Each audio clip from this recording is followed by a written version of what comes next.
Thank you so much for that, Paulson. Welcome everyone to myeLearning Quizzes 101. I think we can get started, and a couple of our colleagues will join us shortly, in a short minute or so. And but I don't want to delay anything. So we have quite a session today with regard to myeLearning Quizzes. We're going to explore it a little in detail, and or as best as we can given the time that we have. And so we'll get into that in just a bit. But just to bring everybody's thoughts together, please tell me, let me just put this as a poll, perhaps it might be the best way. All right. One sec.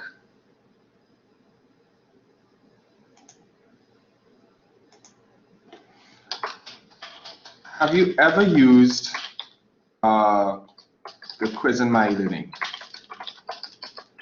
All right, you should see a poll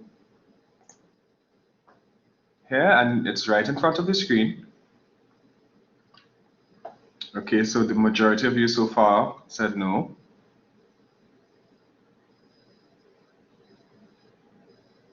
Okay. So it's a close call between the two, yes and no. Just click on the screen in front of you, the poll. Have you ever used the quiz in myeLearning? And you'll see it there. Oh, it's a tie. Didn't see this one coming. All right.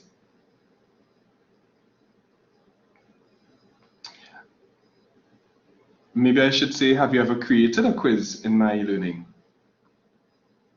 But we continue. So far it's 6-6. Now it changes 7-7. Okay, so we have. Let me just show the results now. Oh, I think the persons are still voting. Okay. I'll give it about 10 seconds again. And we can go on from there.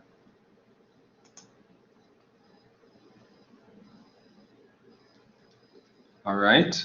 So we have a total of, just show you, the majority of persons have been using myeLearning 101 for, not 101, sorry, have used myeLearning Quizzes. And that's perfectly fine. So it means that we have quite a range of persons here who may have used, who have never used the quiz activity in myeLearning. And then we have also persons who may have used it, but in different capacities, I'm assuming. Some may have attempted a quiz, as in taken a quiz. And then there are some persons who may have created a quiz. And that's perfectly fine. I think what we're going to try and cover, since this is a fairly small group, it would allow us to be a little more flexible as we go forward. So these are some of the outcomes we have for today, for today's session. We're going to look at creating a quiz activity in myeLearning, of course. Assign quizzes to particular groups. All right, so because there may be instances, let's say in this alternative, this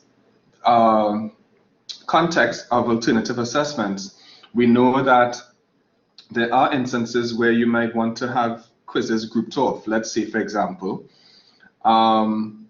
you may have students who encountered some difficulty in completing the initial quiz, and you may want to give them all, those students, another attempt, but all at the same time, and that's perfectly fine. That's actually more highly recommended than giving individual students a subsequent quiz. So if you give them all a quiz, you put them all in a group and assign the quiz to that group, then that's perfectly fine. Then we're going to look at adding a quiz item to your course. So that's part of you created the quiz, but then the other part of it is creating items in your quiz, such as multiple choice questions, short answer questions, true or false questions, etc. We're going to look at creating a bank, a question bank. And then, of course, one of the best ways, one of the more efficient ways, but sometimes more, more, I don't want to say more technical because it's not too onerous, but if you don't get the formatting right, it could skew everything, or it would not go through. So we're going to look at that, and I'm going to share some tips that would help you get the right format. So you know you'll get it almost 100% every time thereafter. All right, and then of course we're going to look at how it can assess students' learning within this context of remote teaching and learning and course delivery. All right, so what is a quiz basically? A quiz really is an activity where you pose questions and students answer. Now I must make it clear here that students, your quiz does not necessarily have to be for marks. It might very well be a practice quiz. Let's say once the mid-semester, midterm season or phase has ended, you might want to provide students with a practice quiz that doesn't carry any marks, but it's just a practice quiz or even a review quiz after you've completed a module. You might want to have a quick practice quiz with no marks, low stakes, and that is perfectly fine as well.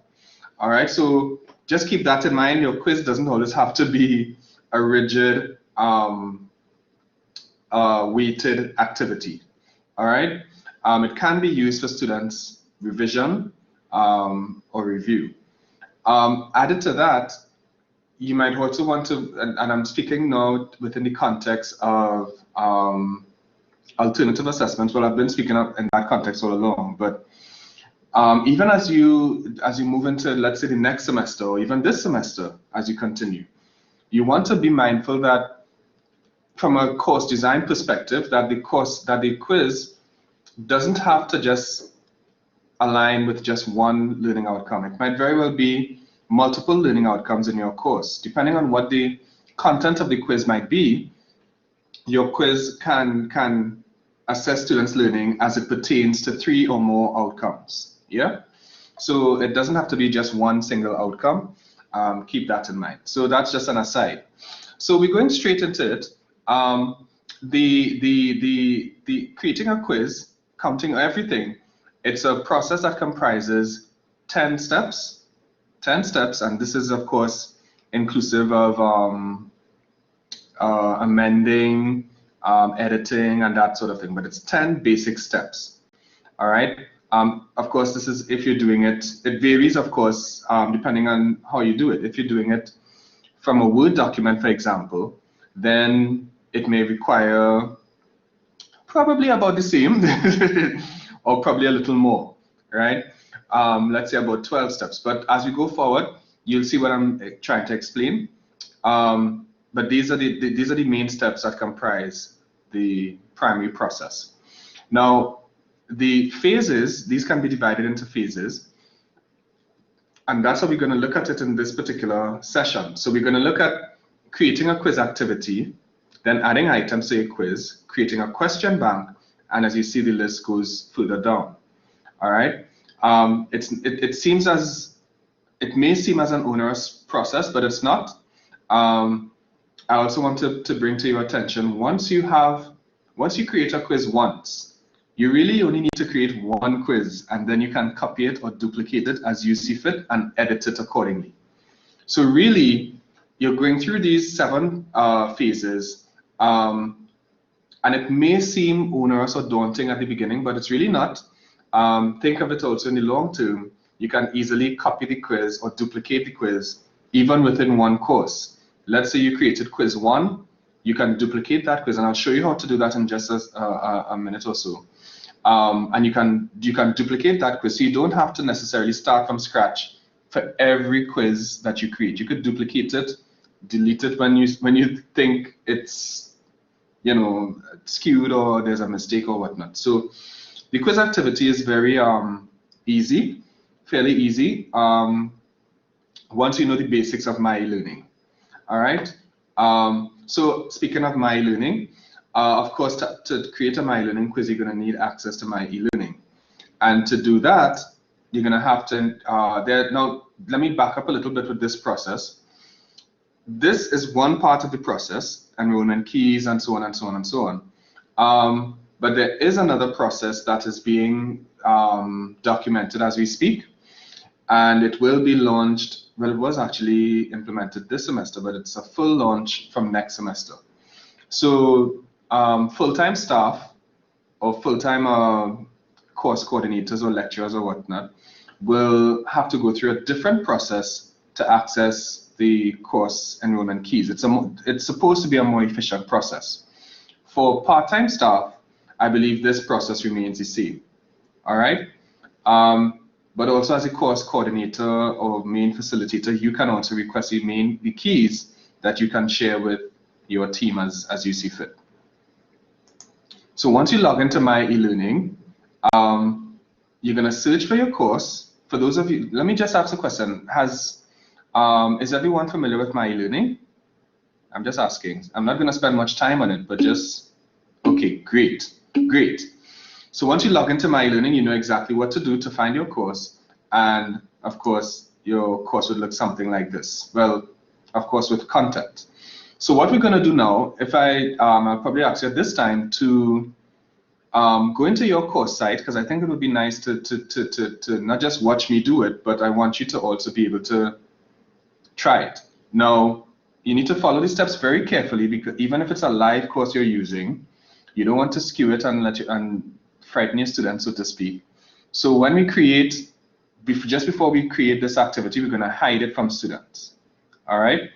So you can give it a name that is that will remind you of it being a trial or a test quiz or that sort of thing.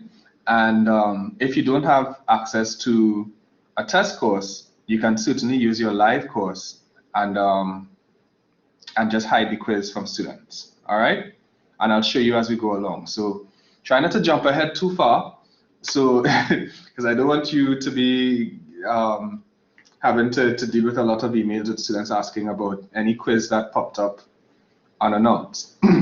So let's go into the first phase, which is really creating a quiz activity in myeLearning. The first step, so are you in your courses already? Okay, great. Yes. Yes. Excellent. Thank you so much for that. So one of the first things you're going to do, obviously, is to turn editing on. And that's usually at the top right side of your screen. Once you're in your course homepage, it's at the top right side of the page, usually just under your name or just under the gear button. You'll see a big blue button, turn editing on. All right, you click on that. And then now you can decide where you would like to, remember students are not seeing this, so you can decide where this activity will be added, whether it's in the first block or maybe at the bottom of your course homepage. Wherever you can find it, by all means, you can scroll to that block and click add an activity or resource. All right. Once you do that, you would see a pop-up window appear. All right. And this window, it's very, now usually, well, I shouldn't say usually, everything is laid out in alphabetical order. So you're going to tell the quiz, you could identify the quiz as the only icon that has a tick in front of it. And that's making it very simple for you. The layout would look something like what we have in front of you here. Assignments will be first because it's A, but quiz will be lower down in the list, as you see there with the little tick on the icon. So click on that, and it will take you to the creating a quiz assignment page. And that page looks like this. All right. So now, of course, minus the content, this is what you are going to put in now. So once you're in that page, you're going to insert the name of the quiz. Now you could give this name anything that you want to give it at this point.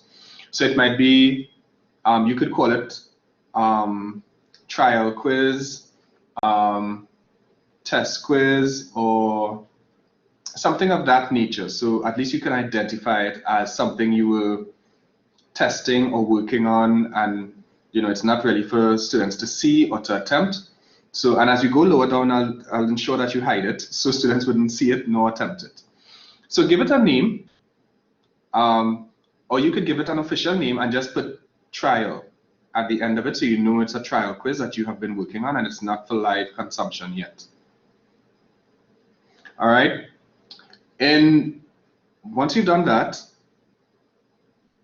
I'll give you a couple seconds to do that, and then we'll take it from there.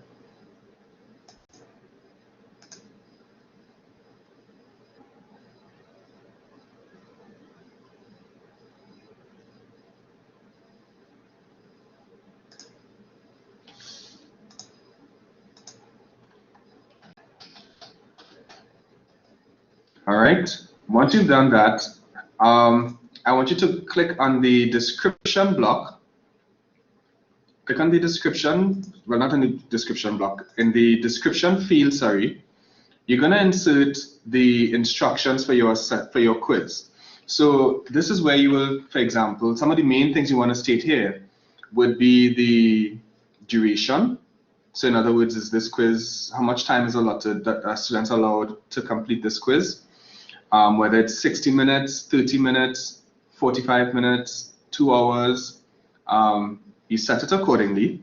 So you want to make, but you're not setting it yet, you're giving the instructions. So you need to let students know the conditions under which this exam is to be completed. So for example, we have here, students have 10 minutes to complete this quiz. Of course, yours might be more if you have more items. At the bare minimum, I think it's at least a minute per question, a minute to 1.5 minutes per question. Just saying, according to best practices in assessment, especially if it's a multiple choice, well, even if it's not, but in the case of a multiple choice exam, just a little tidbit, a little tip. Usually when it's a multiple choice exam, time must be given for the student to read the question, which is the prompt or the STEM, and then they need to decipher or eliminate what we call the distractors. The distractors are those options that are not the answer in the case of a multiple choice. So if you have which of the following is a color in a rainbow? I'm just giving a random question. You might have red, black, gray, and blue, right? Now, the student would need that time to eliminate, after reading the question, would need that time to eliminate the distractors. So we know black, red, and blue are not colors of a rainbow. And then, of course, understand, well, justify or rationalize why blue is a color of the rainbow. So, and I'm just saying all of this really to explain the reason for a bare minimum of a minute to a minute and a half as the standard for multiple choice exams, all right, or quizzes. So you can take that and apply it to your courses as you see fit. Of course, some questions may be easier than others, so keep that in mind. So anyway, so you definitely want to let students know the duration, also the number of items in the quiz, whether it's 20 items, 60 items. They need to know this in advance. All right. So go ahead, and I'm sure you were typing while I was speaking, so that's perfectly fine. Go ahead and if you haven't done so already, insert the instructions that you're giving to students for your quiz. Like I said, this can be typical of a normal face-to-face exam, where the student gets in the cover page the number of questions, the parameters within which they have to complete or attempt the quiz, and that sort of thing. You may also want to include a statement I have here. Be sure to click click submit all and finish by the end of the quiz to ensure that their answers are saved. It's just an extra stopgap or extra measure to prevent any anomalies. Because sometimes they say they answered all the questions, but you don't see their responses because they did not submit. All right?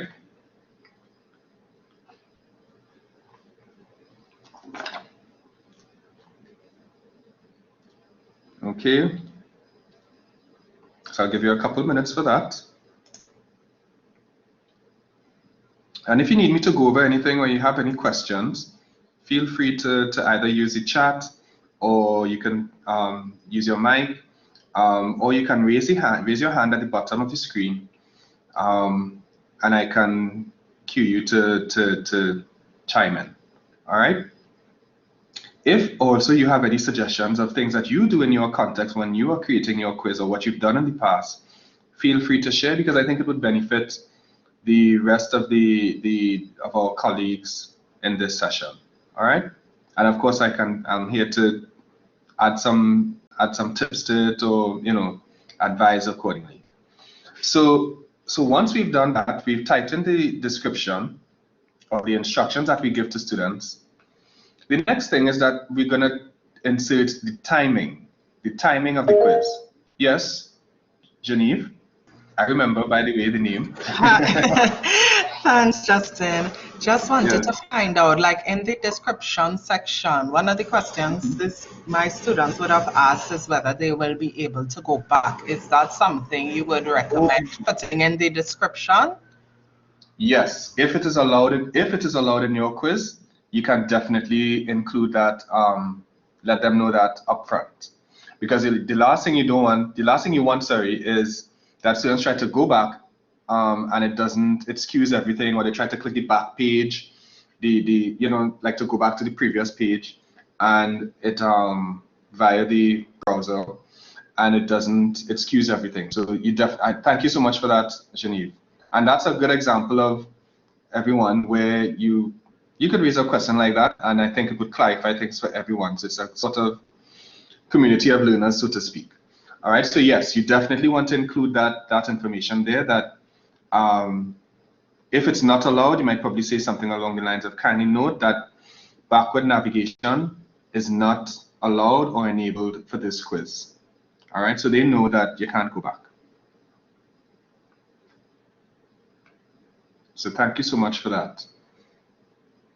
So I'll just give you a couple seconds to type that in.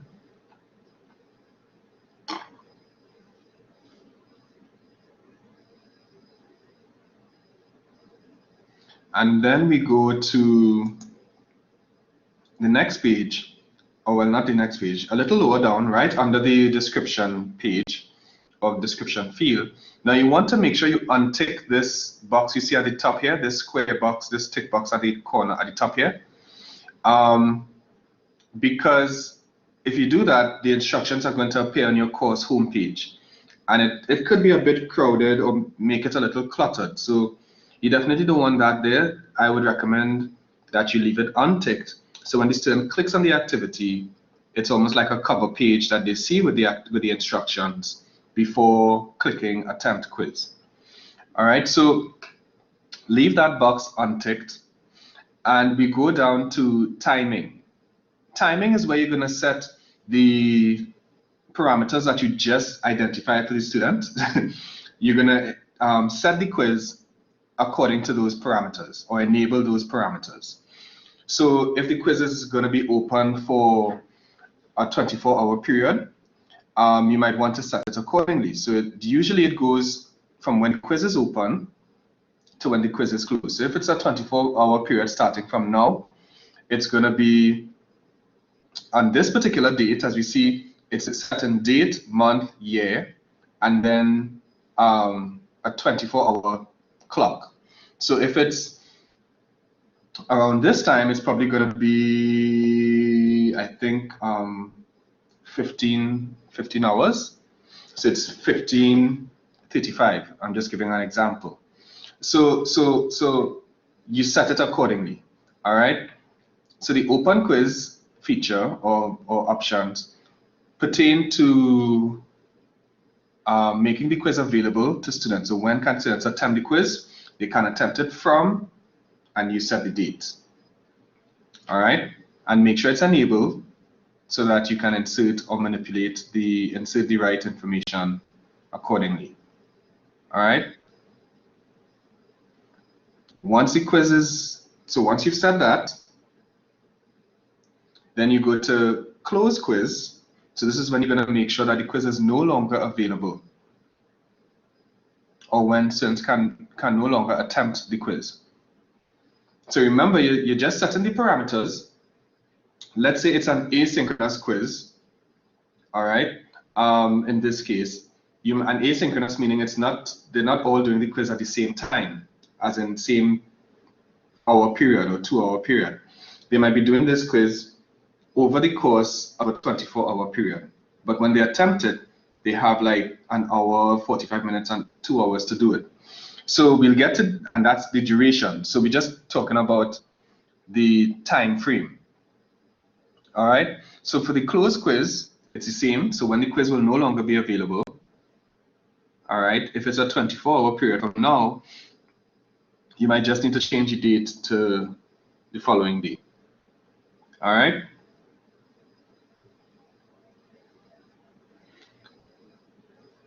So once we do that, then I'll give you a little time for that to set the date.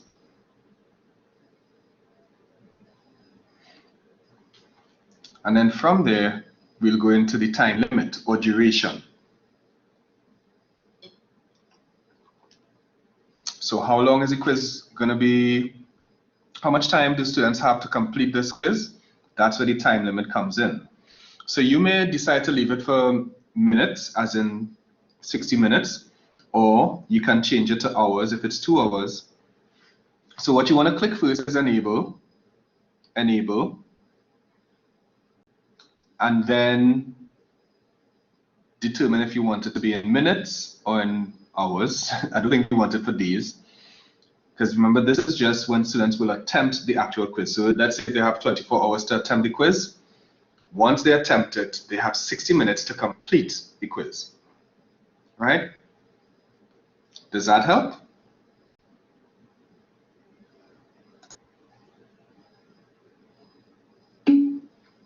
Okay, good, good. So I'll give you a little time there.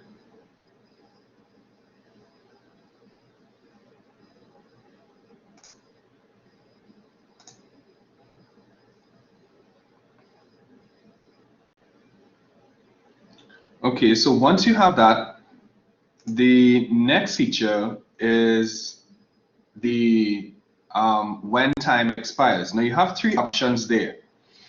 The 3 options include what we see here. In addition to, I believe it's a grace period when open attempts can be submitted but no more questions answered.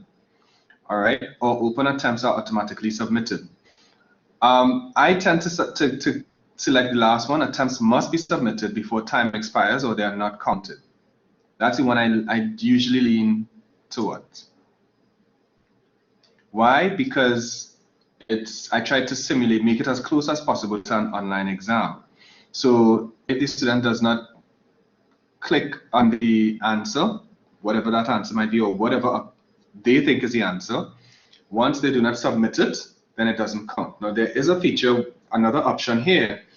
If the student has clicked and did not click the submit button, then it can still be counted. If you want to select that, you can. But by no means I think you should select the grace period because I think that kind of skews the integrity of the exam. It's almost like giving students an extra 5 minutes. All right, which you probably don't want to do. Does that clarify everything for that option? Any questions on that? What's your Justin? What's your objection to the first one? Open answers will be submitted automatically. Yes, I was saying you can select that one as well. I have no problem with that. I just prefer that the student knows that they click submit before, so the student cannot say, well, I didn't mean to select that one, So that's the only caveat there, but I have no problem with the first one. Open attempts are submitted automatically. So in other words, the student doesn't have to click submit for the answer to be counted. Yeah? I just tend to leave. I thought the value of the first one was in case time ran out. Yes. So it would just, it would just automatically be there. Yes. So that all of these options are really in case time runs out and when time expires. So you can decide when time expires. You can basically let the system know what you wanted to do, whether to wait for students to answer the questions on that particular page, or if you want their answers to be saved automatically. So when time runs out, whatever they've clicked is saved or counted. Or you may want them to, if it is that they haven't clicked submit, they just clicked some answers but didn't click submit, then on that particular page, then it's not counted. Now, let me just identify or explain here that each page on the quiz has two buttons at the bottom of it. One is submit and continue, and then the other one is submit all and what was it I have in the beginning? Submit all and finish. All right, so, and I tend to have usually around usually 5 questions per page. Yeah, depending on how long the quiz is, of course, but I wouldn't recommend putting the entire quiz on one page because it can, especially if the quiz is more than an hour or so, you don't want the page to time out, or you don't want the page to take forever to load. So I tend to keep it to an average of 5 questions per page, depending on how many questions I have in the quiz. So if I have it as 3 to 5 questions per page, then I can go straight to attempts must be submitted before time expires or they're not counted, because I would expect that with 3 questions on the page, it should be fairly easy to click and then click submit all and continue. If, however, you have a large number of questions on the page, which I don't recommend that you do, then you would probably, under those circumstances, maybe want to consider open attempts are automatically submitted. So in other words, the student doesn't have to click anything. It just means that once time ends, it will count whatever the student did and as part of it. Does that clarify it for you? Yeah, I followed actually what it means that time expires. I was wondering, I mean, I just assumed that the useful option was open attempts are submitted automatically, so students won't be prejudiced. Yeah. So you can select that one as well. Huh? So I have no major objections to it. It's just that I don't want, in some instances, and this is something I've noticed in the past, where students can turn around and say that, well, I didn't mean to submit that one. The system just, and that is a little caveat that they, you know what I mean? So it's something to consider. Yeah. Maybe if I could ask them, because from your explanation, what I'm wondering is it that because I've created this quiz for myself, but is it that the students will at the end, meaning I've never done the quiz before, so is it at the end of every question they have to submit the answer, or is it at the end they just progress as they go along and then at the end of it they submit all? Because I didn't see an option for that when I set it out. Right. So, and when we preview the quiz, you'll see what I mean. So you can click, they have the option to submit and continue. That's usually at the bottom of every page. So it doesn't have to be after every question, because you don't want to put a page for every question. But anytime a new page is loaded, it comes with that button to submit all and finish, or to submit and continue. And each page can have any number of questions you have. I was just saying an average number should be about 5.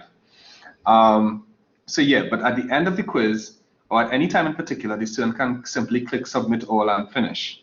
Yeah? Okay, thanks. Yeah, no problem at all. So yes, so you definitely want to select whatever option is you feel is appropriate for your particular quiz, when time expires. All right, and that's really if students are doing the quiz and the time is about to, when the time ends for the quiz, then you let the system know what you want it to do. Under grade, this is the main thing that you want to set here. Even if it's not grade to pass, now normally I leave it as half mark, whatever, well, not half mark, but if the quiz is out of 10, then I put 5. If the quiz is out of 20, I put 10. So at least that should be a common ground for that. But it doesn't really do anything except highlight, the system will highlight to you how many students pass the quiz and how many students fail the quiz, right? So that's all that it does there. It doesn't really change anything and that sort of thing. One of the things that you want to make sure and specify is the number of attempts allowed in the quiz, at the quiz. So do students have 2 attempts or 1 attempt? Yeah. If it's something that is heavily weighted, I would recommend, or it's an exam, like a strict exam condition, then you probably just want to give them 1 attempt. Yeah. If it's something that you want to give them multiple attempts for whatever reason that might be, then that is something you would need to fine-tune in the context of your course and use that accordingly. So it can be, for example, if the student has 2 attempts at the quiz, you can set the feature that it would cater to the higher of the 2 attempts, whichever one that the student does better in. Yeah. And I'm saying that because it has been done in the past. So you don't have to do it, but it's just so you know. So I'm laying it out for you. So as we see here in layout, under layout, this is what I was talking about earlier with the number of questions per page. So you can set it to every 2 questions, every 3 questions. I wouldn't go more than 8 questions per page. Why? Because the students' internet quality or bandwidth or whatnot may not be able to load many questions, especially if they have images in them. You know, it could take time away when the quiz is being, when each page is being loaded. So I tend to, like I said, keep it to about 3 to 5, but depending on how many questions you have, an average of 5 questions per page, with or without images. So that's just a little dipstick if you want to implement that in your context. All right. And this is a navigation method. So it's something that Genevieve was asking about earlier. If it's a free-flowing, meaning that it allows for backward navigation, all right? And if not, then it can be sequential. So meaning that it can only go forward, that 1, 2, 3, 4, 5. You can't go from 5 back to 4, back to 3. No, it's sequential. All right. Any questions on that?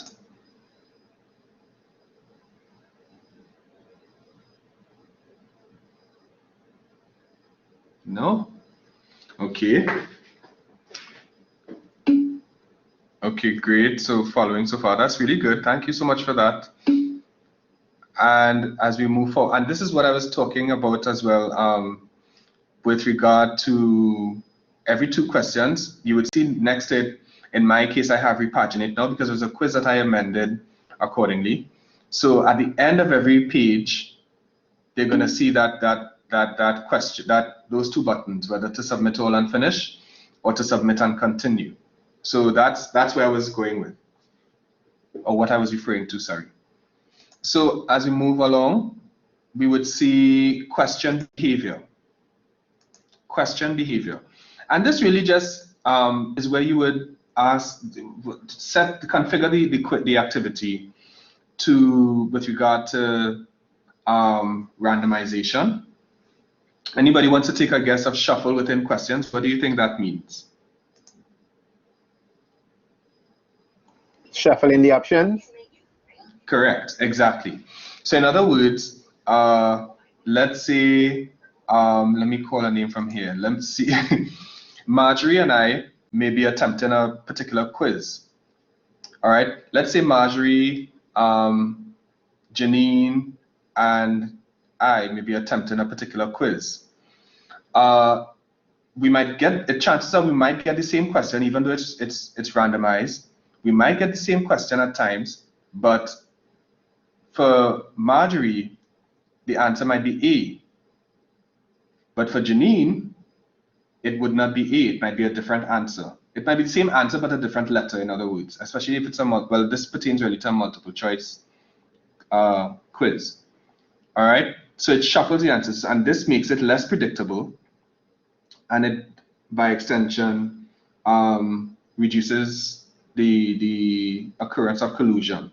Because back in the day, students could easily say, well, okay, the question on global warming is A, because that's how they will do it to save time, or take a snapshot, it's A. But once you shuffle within the questions, A will not always be the answer for everybody. It will be, if they don't read the questions, they can easily click the wrong answer, thinking that it's A when it's not. Yeah? So I always recommend that you enable this feature, because especially if you have a large class or whatnot, make sure, in addition to your question bank and all these other things and randomization of the questions, you want to ensure shuffling within questions. Yeah? Then added to that, we have deferred feedback. You definitely want to enable that. Set it to deferred feedback. Anybody wants to take a guess as to why deferred feedback?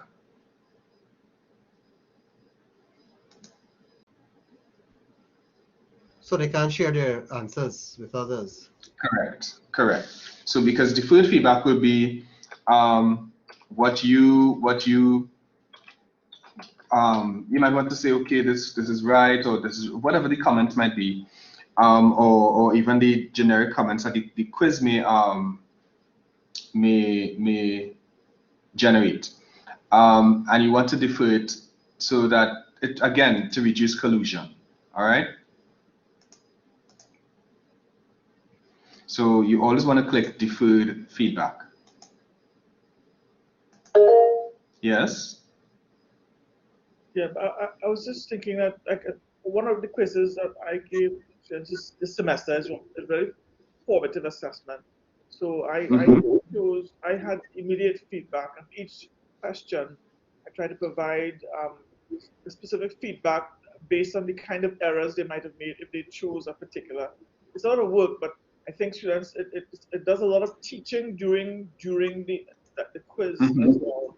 If they're not getting it right, each option they chose would have signaled a particular error in their thinking. So sometimes, right, I think for formative assessments, I'm not because there's no stakes involved. So I think having the immediate feedback is a good thing for students. I think, again, it's the context of your assessment.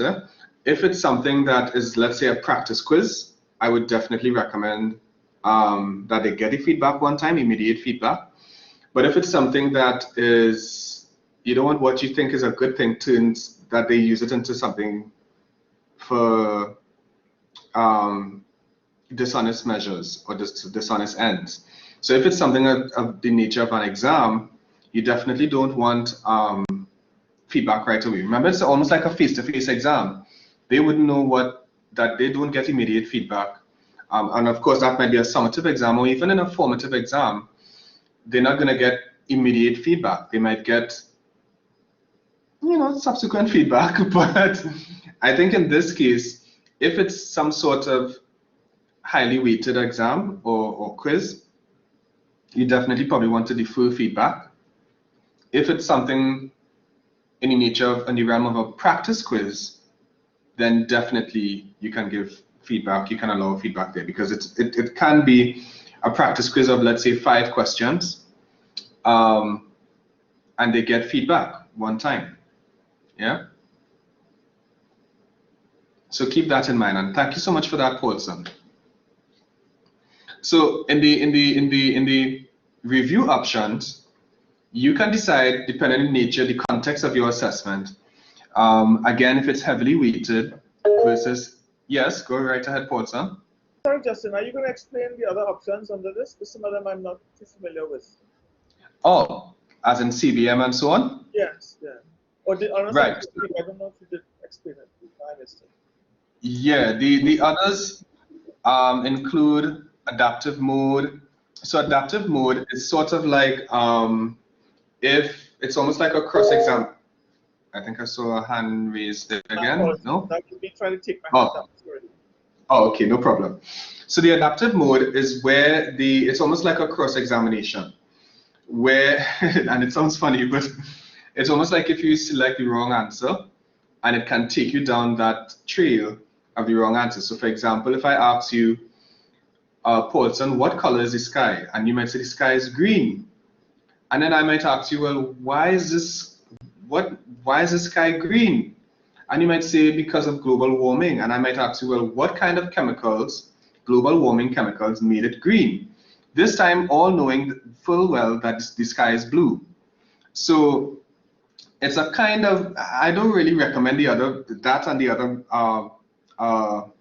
options too much, because I think the goal is really to see what students know, and this is generally speaking. In some cases, you may be able to use the adaptive mode. Of course, I think it has adaptive mode with or without penalties, but it's that kind of, so that kind of explains the adaptive mode. Does that clarify that particular one for you, or? Yes, that's right. Okay, good. And the CBM, I think, is the next option. And it's really the CBM is what you call it? I think it's certainty based marking, and it's more of a. I don't want to make it sound too mathematical, but it's sort of like a marking scheme, right? And a scale that goes with it. Now, and this is of course within the context of MOODLE, and it really is a way of testing to see for the student to see how reliable their answer might be, yeah, how sure are they of their answers. So it can be based on that. So certainty-based marking is, for example, if the answer is correct, they might get full points. If the answer is wrong, it may eliminate points or a certain percentage of the point if the student is not entirely sure. So it kind of opens up, it makes things a little more complicated. I think that's the long and short of it, as opposed to simple marking of a quiz. Yeah. So it really is, just as it says, yes, negative marking, which is what you don't want in assessment practices. Yeah. Exactly. You don't want it like a Jeopardy situation. I think in Jeopardy you could end up with minus dollars. So you don't want that. All right. So exactly, it has a psychological impact to students, because I mean, it doesn't feel good to see when you finish a whole quiz and you spend that time doing that you get minus 10, minus, and then how do you calculate that in light of your entire course context and the course of the overall performance of your student? The adaptive mode, sure. The adaptive mode is really where it's sort of like a cross-examination approach, where if the question is, if you answer, it's a little more intuitive. So if you want the student to really, yes, okay, good. Thank you so much for that, Paulson. What was I saying? I think I was talking about the adaptive mode again. Right. I think I was saying that the adaptive mode is almost like like a cross-examination exercise. Yeah, and I was making that analogy just to kind of explain it. Yeah, again, it's to test the students' level of, I don't want to call it certainty to use the same term, but it's again a different way or more in-depth way of seeing how sure students are of their answers, how accurate they think their answers are. Yeah.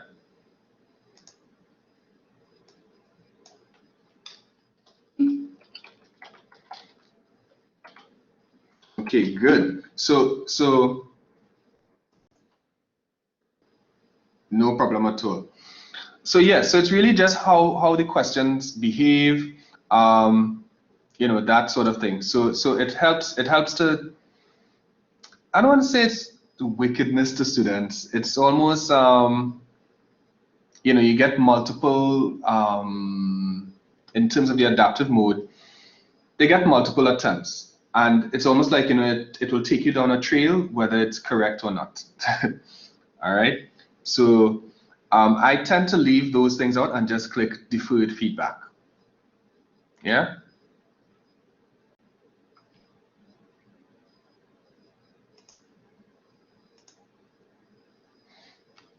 Okay, so the review options, you definitely. I hope that clarifies things for you.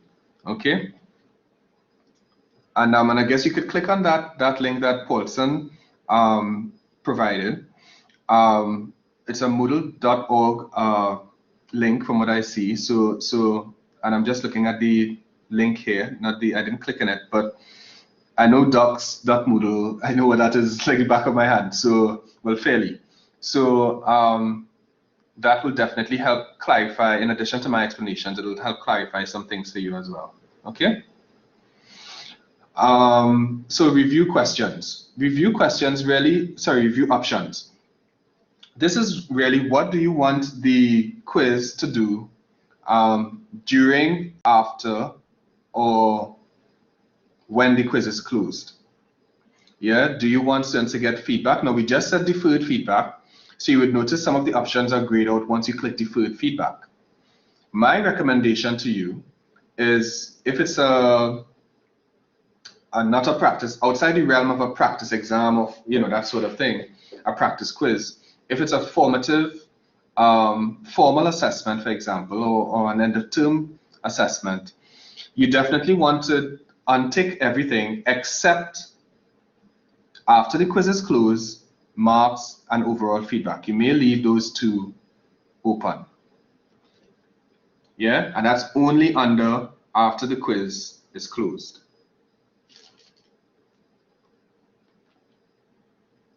Why? Because during the quiz, you don't want the student to know whether their answers are correct or not. You may not even want them to get that information after their attempt, because when I'm finished with my attempt, I could easily go to Paulson and tell them, well, these are the correct answers. I don't know why students do that, because, you know, I guess one person will make a sacrifice for the rest of the class and share the answers accordingly. But either way, to minimize collusion, I would recommend that you put after the quiz is closed. Yeah.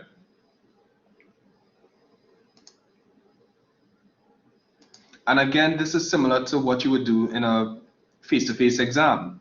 You're not gonna give feedback. Okay, well, Genevieve, you're in this exam room, and I just want you to know that you just click answer A, option A, and that is the correct answer, or option B is the wrong answer. So it's kind of, think with that in mind. All right, and they still get their feedback. If you want to give detailed feedback right after, by all means you can. I wouldn't recommend giving the right answer, because then what happens is they can save it for a subsequent time when they have another quiz to do in the course, or even share it with another cohort. All right, so all these things, you know, you want to be mindful of, because students can be very innovative. Let's say it like that. Yeah. So you don't want them to save like a screenshot of the quiz and the correct answers and then share it all over the place. Just as you wouldn't want to let them take the exam paper and carry it wherever they want to. So it's similar to that. Then thereafter, you scroll down a bit. You scroll down just a little bit, and you will see appearance. You don't really have to do much with appearance because that will really, in terms of the grades, whether it's the decimal places, etc., I tend to leave it as 2, just an overall thing, but usually I'm looking for a whole number anyways, so that's perfectly fine. The Safe Exam browser, you can leave that as is. All right, and the Safe Exam browsers, let me just explain so you have some context. Let's say you were all in a lab doing an exam using the same network and machines, then I could easily, it's almost like what we have, Paulson and Marjorie, what you have in the School of Education, the labs there, where you can control well, not all the labs, but the one in the new building, I think it is, where you can control everybody's machine. Yeah. So that if everyone would, yes, go ahead.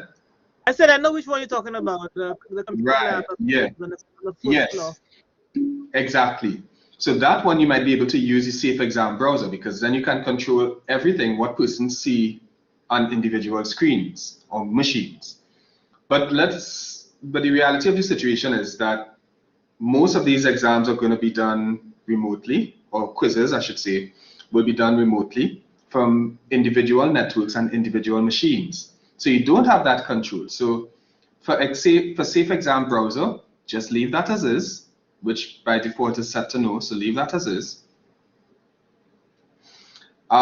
If you would like, you can set an extra measure of security by clicking under extra restrictions on attempts, and you can insert a password.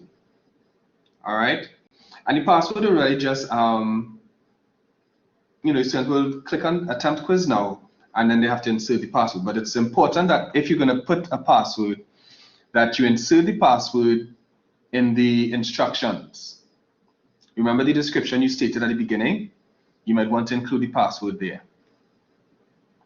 So when students click on the exam or the quiz, they see the exam, the password, click on attempt quiz now, and then proceed to insert the password and do the quiz. All right?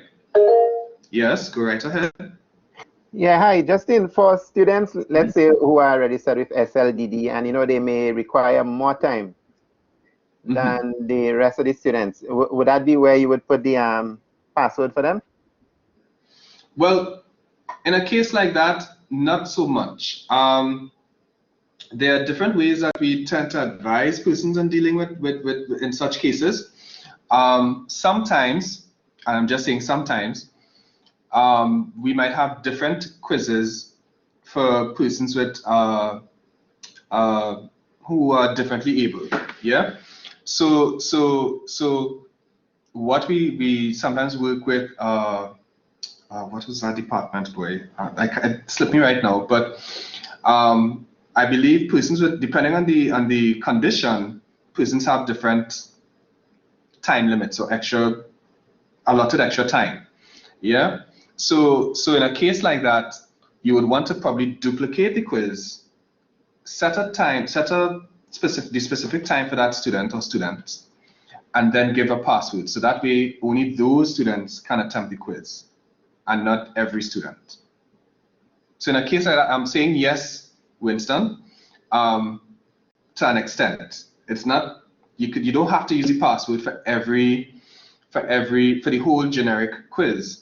But if it's in a case where you have a quiz for the differently abled, then by all means you can duplicate the same quiz and give it a different duration. Remember in the beginning where we looked at where is it? Let me bring it back up on the slide. Up here, time limit. You might set that, change that time limit accordingly, depending on the condition. All right. And right. So thank you for that question, by the way. So that's a very good thing. I know, Paulson, do you have anything to add to that? I know That's also an area that you work in or with as well. No? Okay.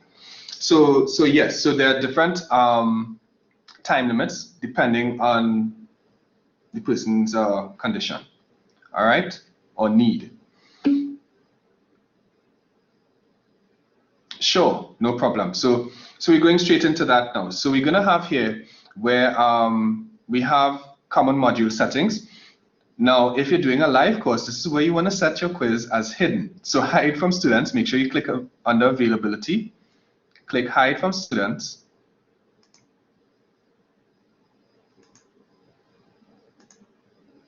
Right, so that automatically hides your quiz from students, so students cannot see it. And in group mode, this is where you can set your quiz for as a group activity or an individual activity. I wouldn't go so much into groupings. Groupings are like if you can create groupings of students, and it's similar to if you want to, instead of duplicating a quiz, you might want to create groupings in terms of students with who are differently abled versus students, regular students, or whatever you want to call them, the rest of the class. So that is a way in which you can look at groupings, but you don't have to. I just think the easier way is just to duplicate the quiz and set a password. But once you create groups, you can thereafter add groupings.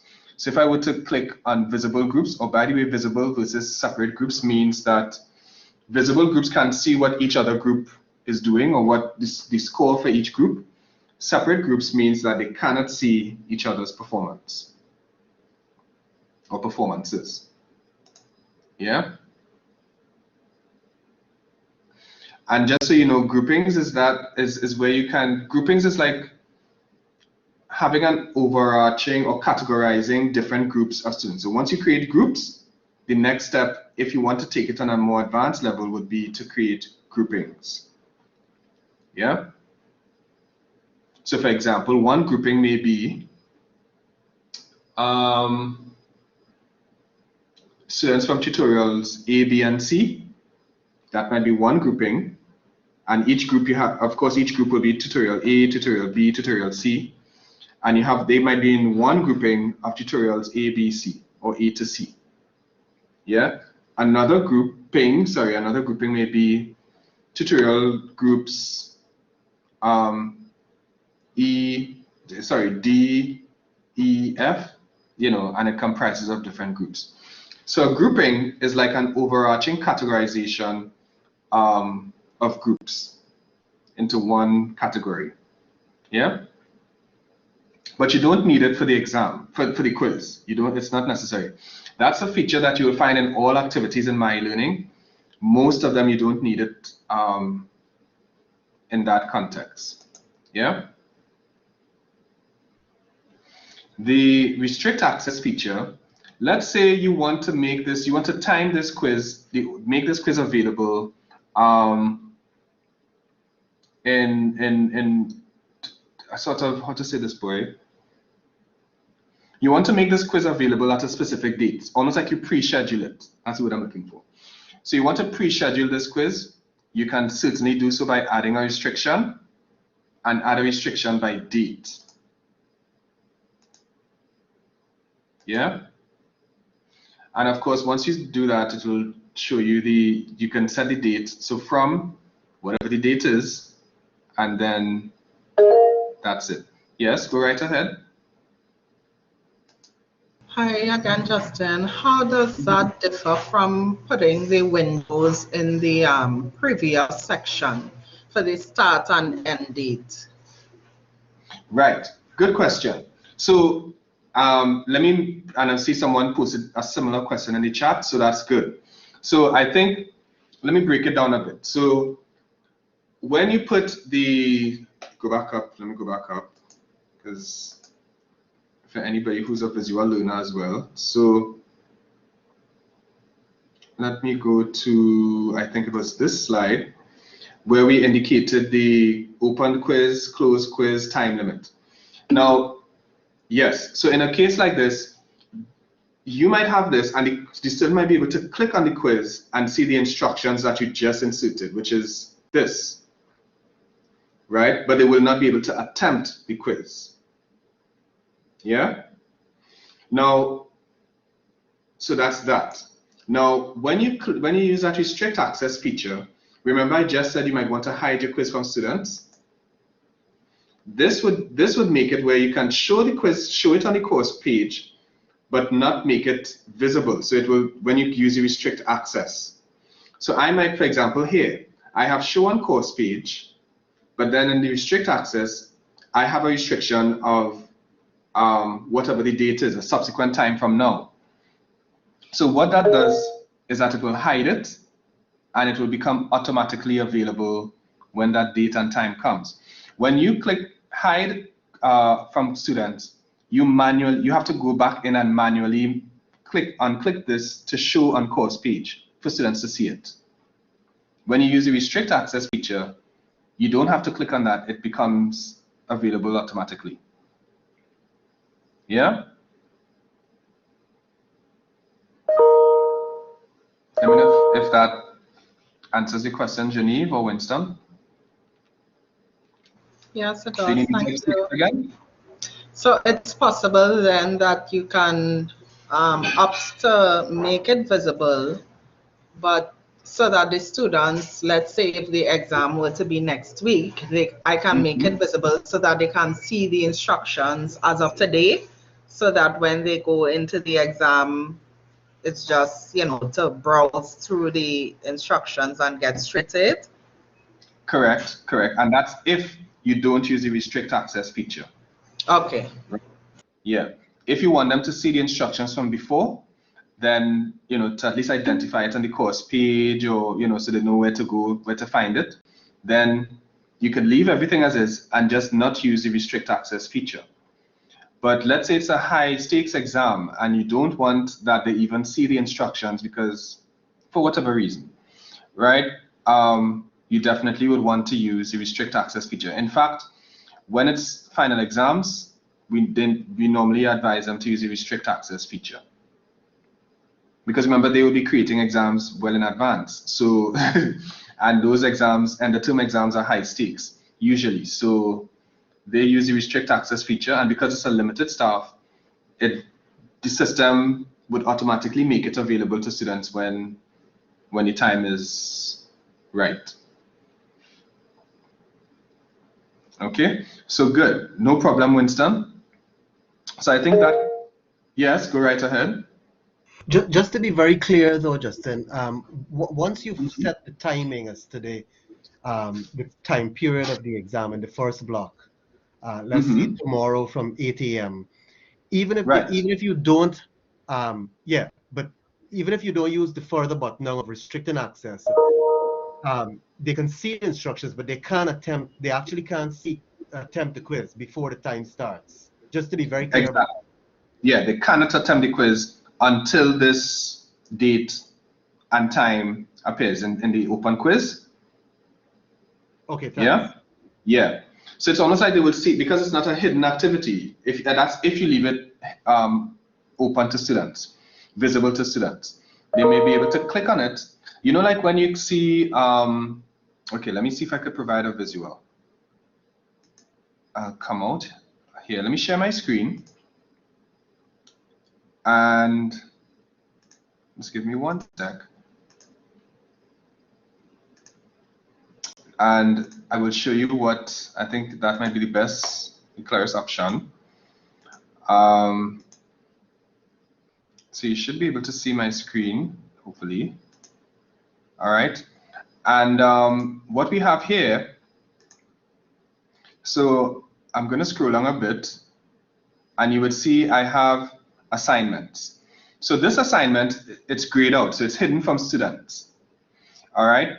If I were to make one of these students, so it's hidden from students. In the case of a quiz, let me scroll along a little further and find a quiz. This is what, so for example, the 29th of September, Pre-Columbian Societies. This is hidden from students, or it was hidden from students until that date. So in other words, they wouldn't be able to see anything until that date and time. All right. Now, let me see if I could scroll up a bit. I'm using assignments as the example here. All right. I'm going to make one. I'm going to change this a little bit.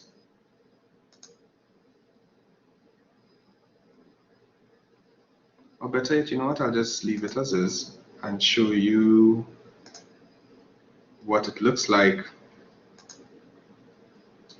from the student's side. And by the way, you can do this as well in your course. Switch your role to a student so you see exactly what they see, just to verify. So remember here, I had like about 6 assignments, 3 of which were hidden from students. Now I switched to student role, and they can only, I'm verifying now that they can only see 3 of the 6 assignments I have in this course. Right? Likewise, now it doesn't mean, because, let me break it down further. Because I didn't have the restricted attempt enabled here, it would allow, they can easily click and see what the details of this assignment comprise. Likewise with these are quizzes here, it's the same thing. But I think the dates for these would have passed, so they would see everything, they could attempt it or whatnot there. But in the case of using the restricted access, wherever you see that date, so for example here, I'm going back to assignments, they wouldn't see this until the date has come, right here. In this case, I would manually have to go back and make this visible to students. With this one, I didn't have to manually do anything. All I had to do is set the date, okay, make this available from the 7th of May 2020, and it became available from there. Yeah? Yes, Winston, go right ahead. Just a query. So supposing I said put the time in, let's say from today at 3 o'clock, right? Mm-hmm. And let's say in the restricted thing, I made a mistake and I say from 2 o'clock. Does that mean everything will be open at 2 o'clock so they could see everything? Well, that that's an interesting question. It has happened in the past. What happens in that case, if you set the restricted access to the later hour, then it will become available at the later hour. So in other words, the restricted access kind of trumps when the quiz is available. Does that make sense? And I'll explain why. The reason for that is, remember you said the date in the beginning when the quiz would be available, correct? Remember that part? In the beginning when you said the dates available from, yeah? Are you there? Okay, good, yes. Good. So even though you set the quiz to be available from today at 3 o'clock, for example, you might want, and you set the restricted access from 2:30 today. Yes, at 2 and 2:30, right. The quiz will become available from 2:30, right?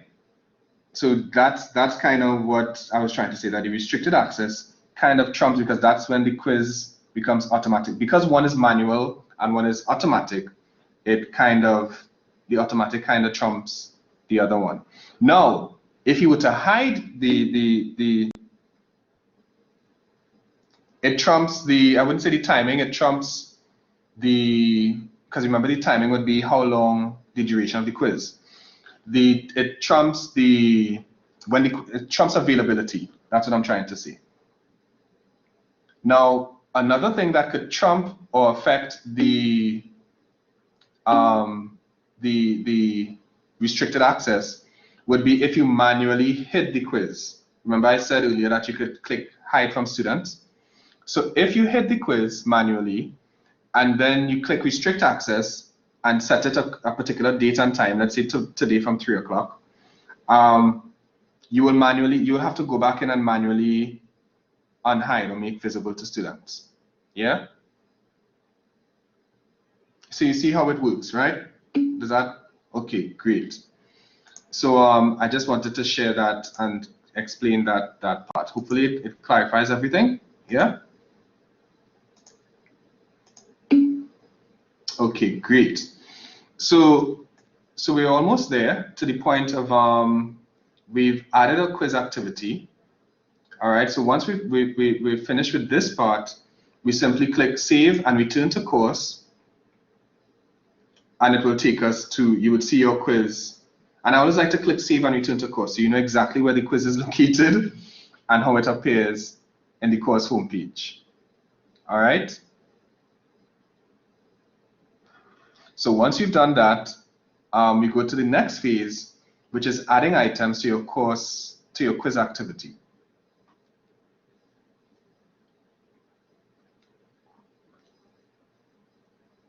So once you've found the quiz in your course homepage, I need you to click on it, click on the activity,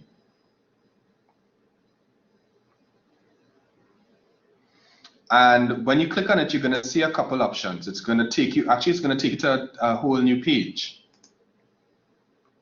Yeah, so it might be a page that where you would see the instructions that you just identified. Yeah. And then you're going to click, now you're going to see a little blue gear button on the right side, the upper right side of that little block there. It's a blue gear button. And you're going to click Edit Quiz. So let me show you what it looks like so you know where to click. Let me share my screen. All right.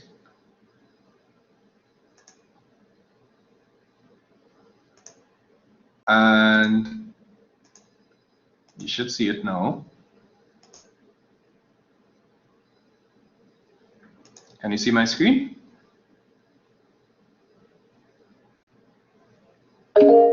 Okay, great. Yes, Marjorie? Justin, I don't know if it's because of the new myeLearning. You don't have to go in the blue gear button. There it is. No, you don't. It should be on the course homepage as well, yeah? Yeah, no questions have been added yet. Edit quiz and go back to course. Yeah. Yes, so you can do it from there as well, from the course homepage. Yep. Yes, so you can definitely do it there. So once you click Edit Quiz, I'm just doing it this way because this is a quiz I created before. So I'm just showing you two ways you can do it. So when you're editing your quiz as well, let me just say this, you're not going to see that option again. So I'm just showing you this as a one-stop shop as well. So when you click on the quiz, you're going to see the blue gear button, and this has all the options that you would need as it pertains to your quiz. So if you want to go and edit the settings, you could do that here or in the course homepage.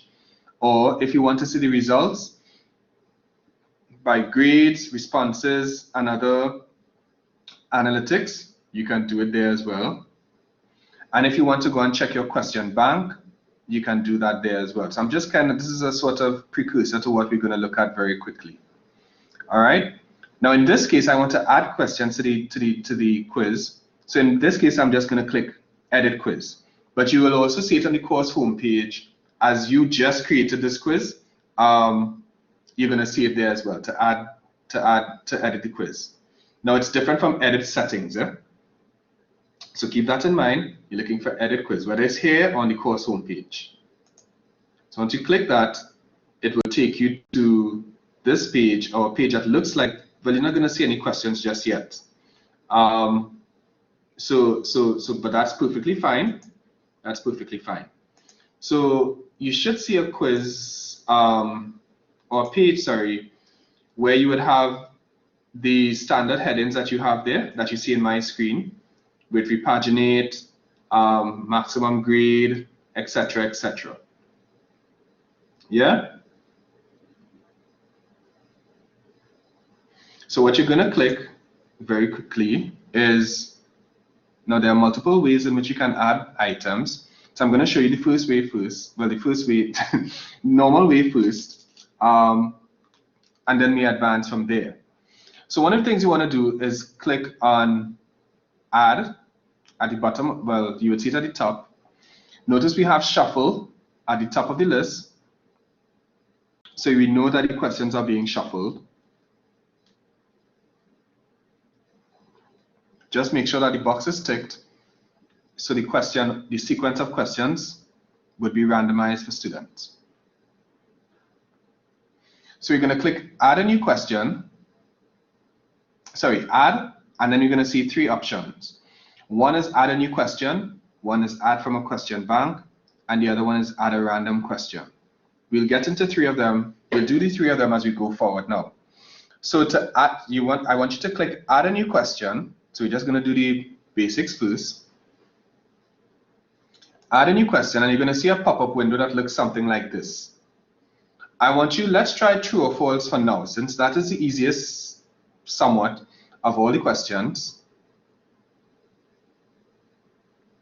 All right, true or false for now, and then you select it from the left column, true or false, and then click add.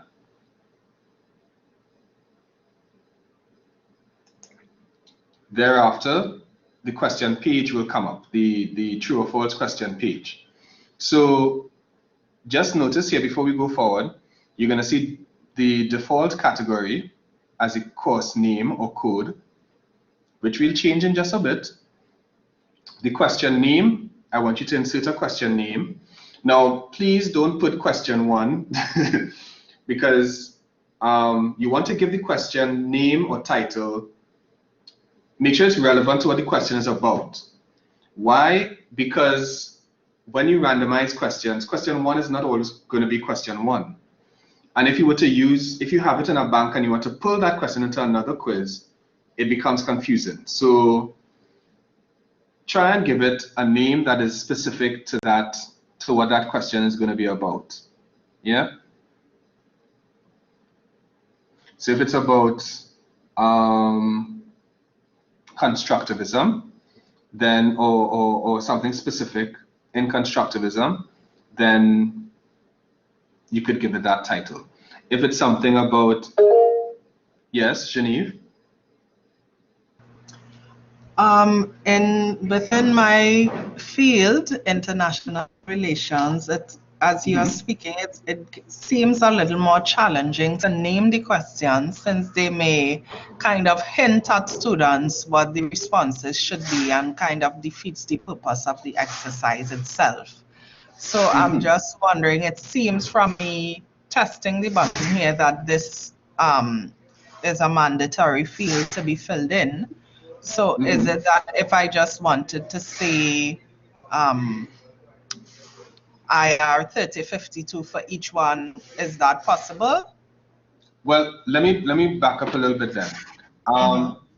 The title of the question is only what you will see. You will see that alone. Students don't see. Yeah. Okay. So even if you want to give the answer, use the answer of the question as a question name, that's perfectly fine. But it's just when, and maybe I should explain it this way. The reason you want to give it a specific name as opposed to a generic question 1, question 2, question 3 is when you go into your question bank or your quiz and you will be seeing all of the questions, right? Whether they're in your question bank or in the quiz or whatnot. You would need to identify which question you're going to pull into the quiz. You know what I mean? So yeah, it's really like your backend files just to help you organize them a little more clearly. So the student doesn't see the title of the quiz, the title of the question. They just see the question. All right, so give it a name that is relevant to the question. And then you're going to type the question in the question text field.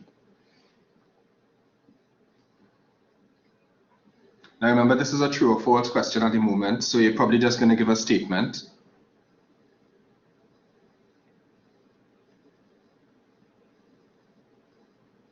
I'll give you a little bit of time to type in that question or statement.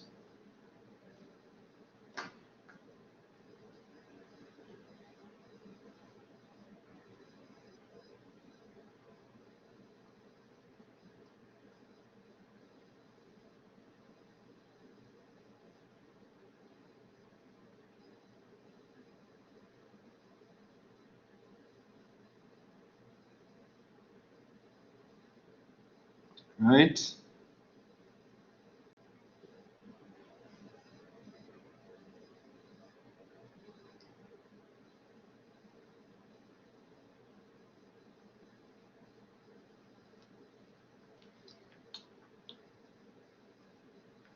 So let me know when you get that. You could probably just put a thumbs up in the chat or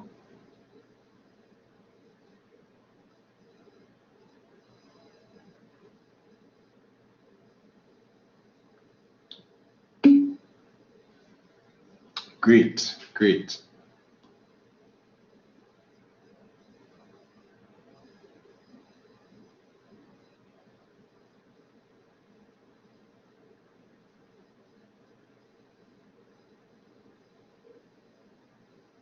Justin, how do I get that thumbs up?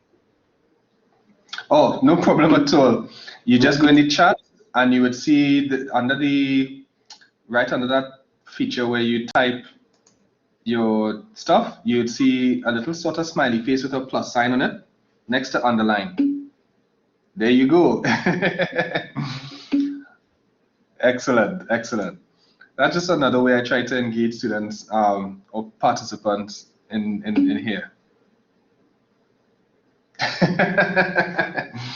No problem at all. And you can send multiple, different, as you could probably see, there are different types of emojis or emoticons accordingly. So that's just an aside, a little tidbit there. Okay, so once we've inserted the question name, the next thing we're going to do is identify the answer, whether it's true or false. Whether it's true or false. All right. Because you wouldn't be able to go forward unless you identify that, because remember, this is something that will become automatic. So it needs to let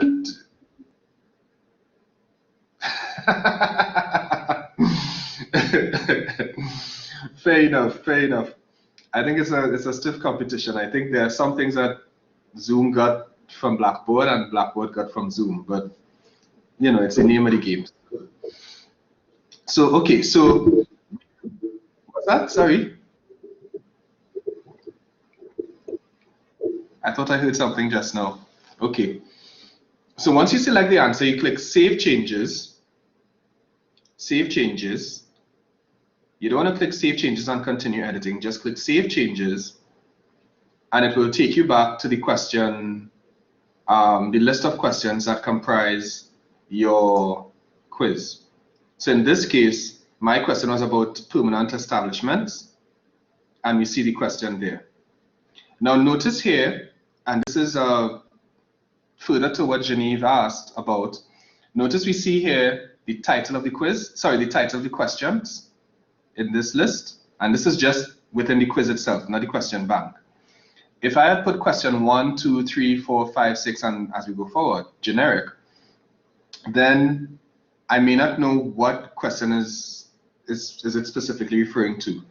Especially when I go in the question bank, I wouldn't always see the text or the prompt of the question. All right, so that is one thing you want to make sure. And you'll see as we go forward. So I just wanted to highlight that as well. Any questions so far? Justin, there was something about feedback for if it was true or feedback for if it was false. We leave that blank? You can leave that blank. You can leave that blank. Because remember, okay, we deferred feedback. All right. I think we set it to just the marks and overall feedback. So that wouldn't be enabled. It's there, but it wouldn't be included in the quiz. So let's do the same for adding a multiple choice question, perhaps. So we go back to we go back to add a question, a new question,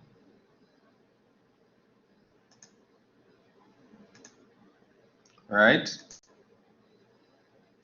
Add a new question, and then you select.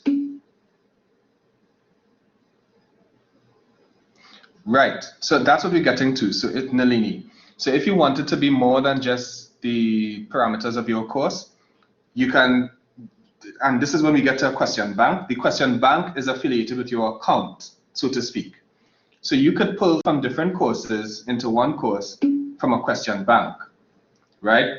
What we're doing here so far, now you could subsequently add this to a question bank, yeah? But I'm just showing you the basics of adding a question, yeah?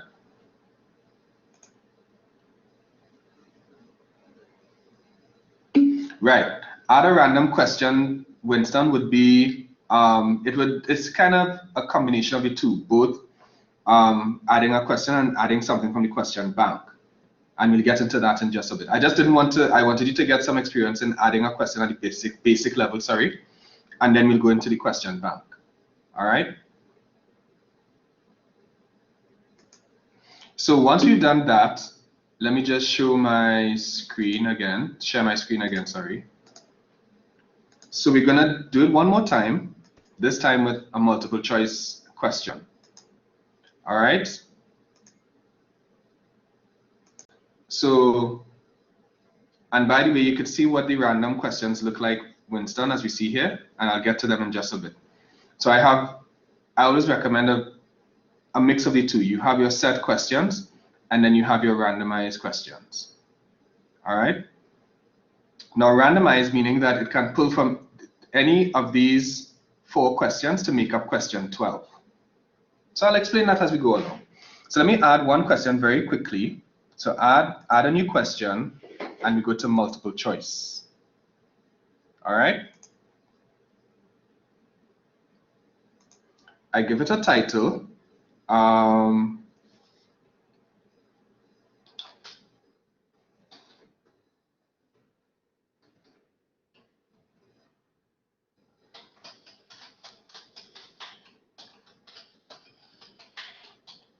I could call it that for now.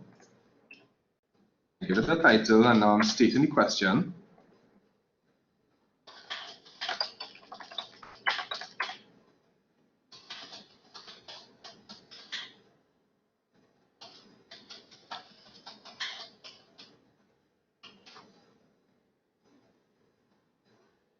All right.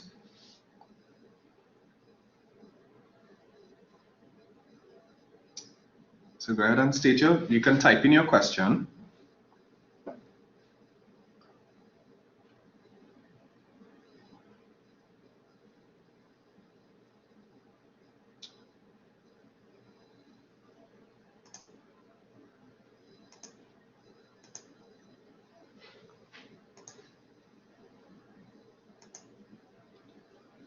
Once you've done that, you could let me know, and I'll because I don't want to leave anybody behind.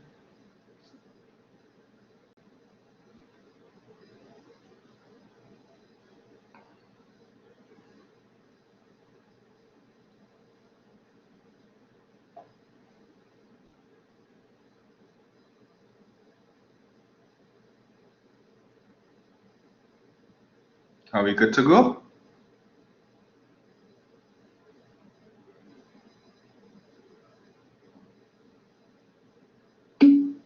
Okay, great, great, nice. So, oh, the thumbs up, very good, Jemima. So good. So, and remember, I'm just showing you this so you know how to create 2 of the more popular or frequently used questions. So at least when we go from here now, it's just a matter of modifying what the basics or building on what we already know. So once we do this, we have the question text there, or the question. We can leave everything as is. Notice default is set to 1 mark. All right.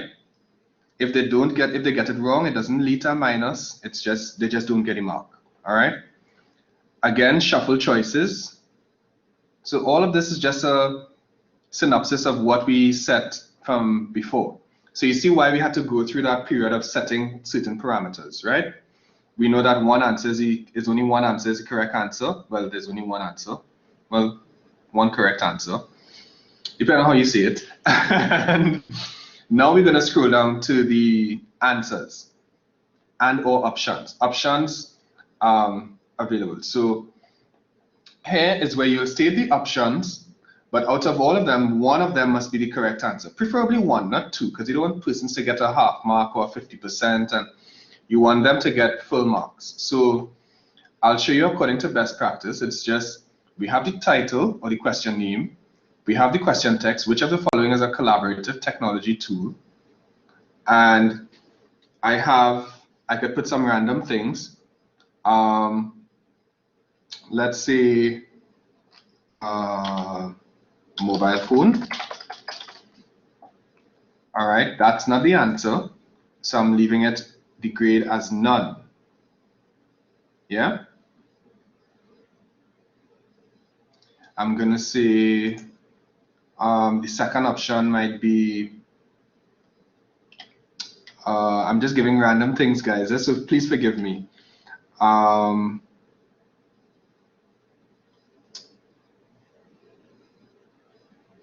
Microsoft PowerPoint.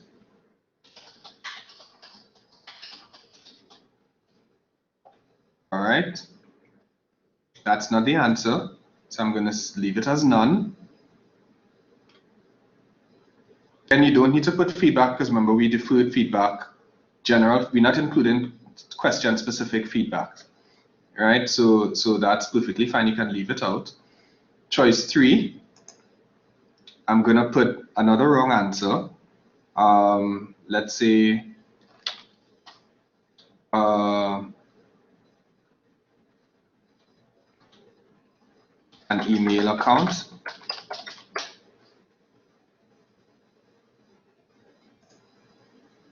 All right.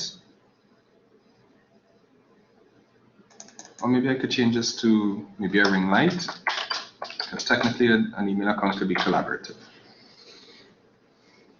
That's not the answer, so I leave it as none. No grades for that, no marks for that. But choice 4 is going to be the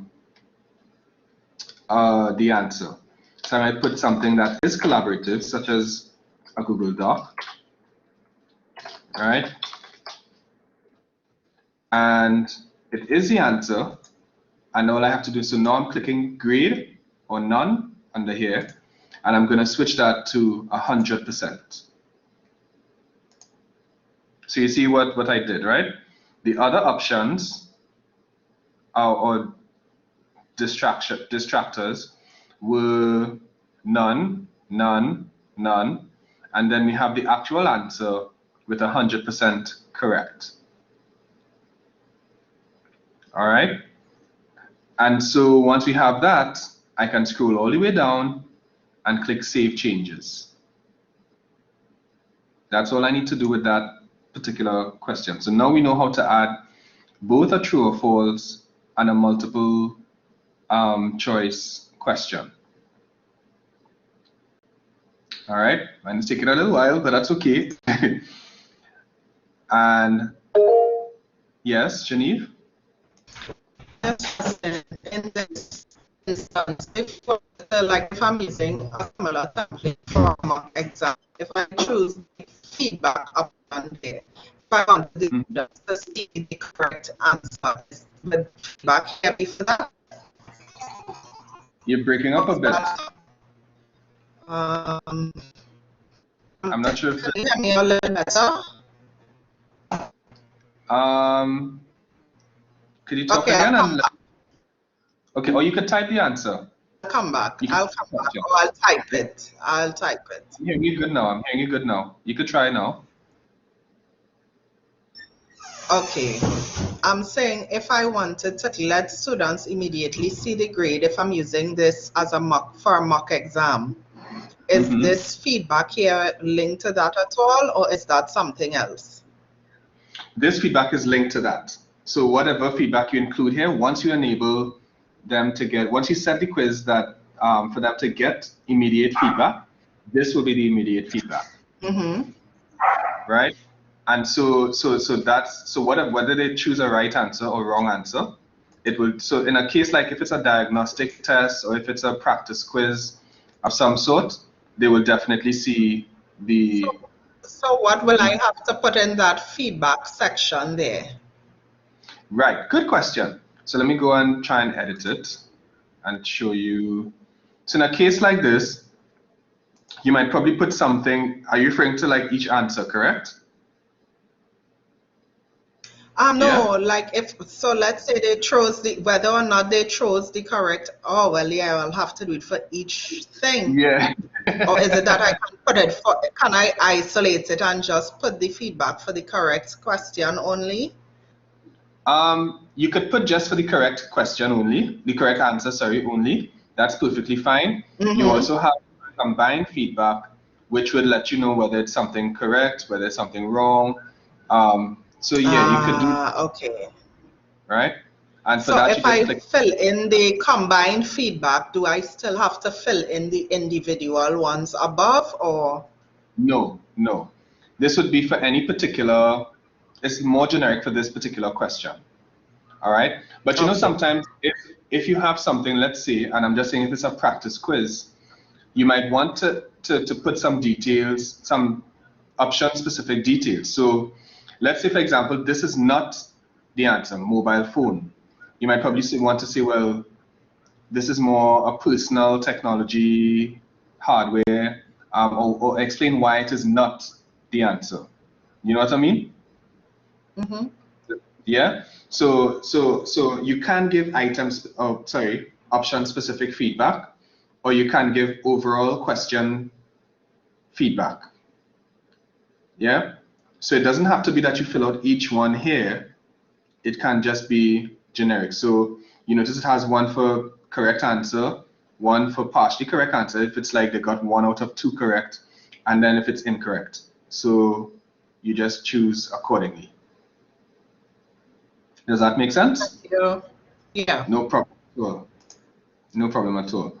So once you do that, you would see your question once again is added to the list. Yeah.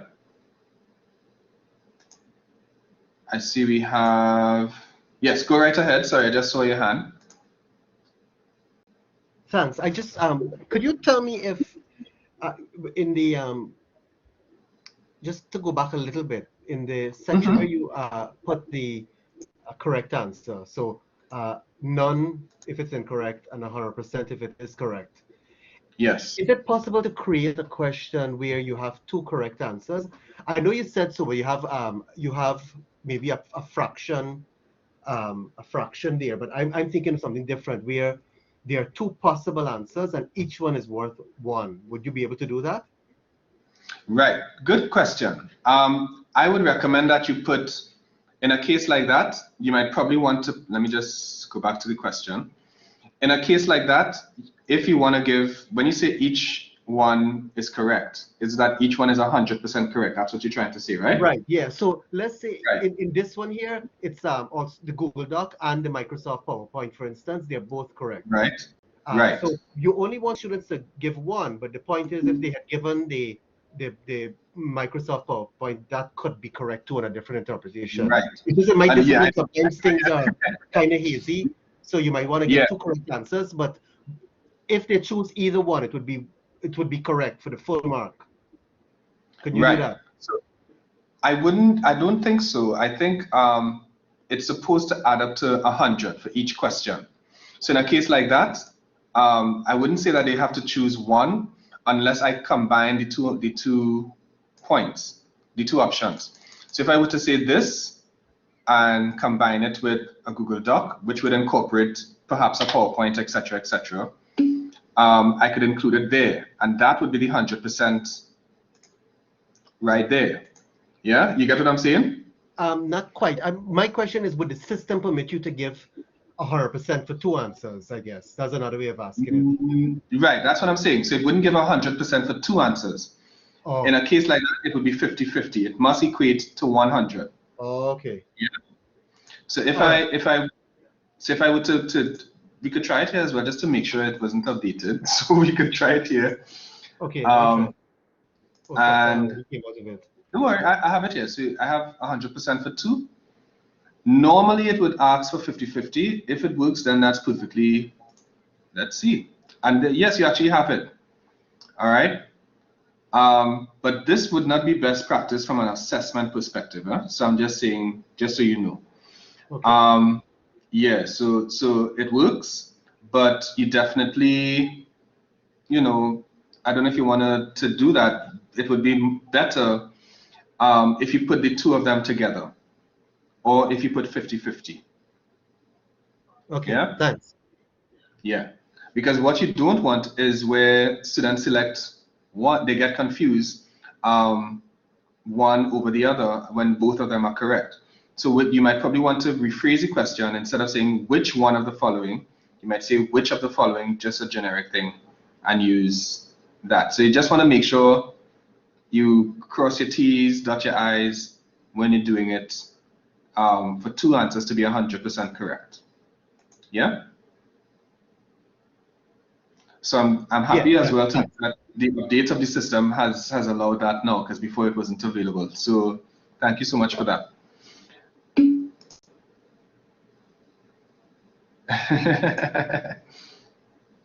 Yes, it's done in MOOCs as well.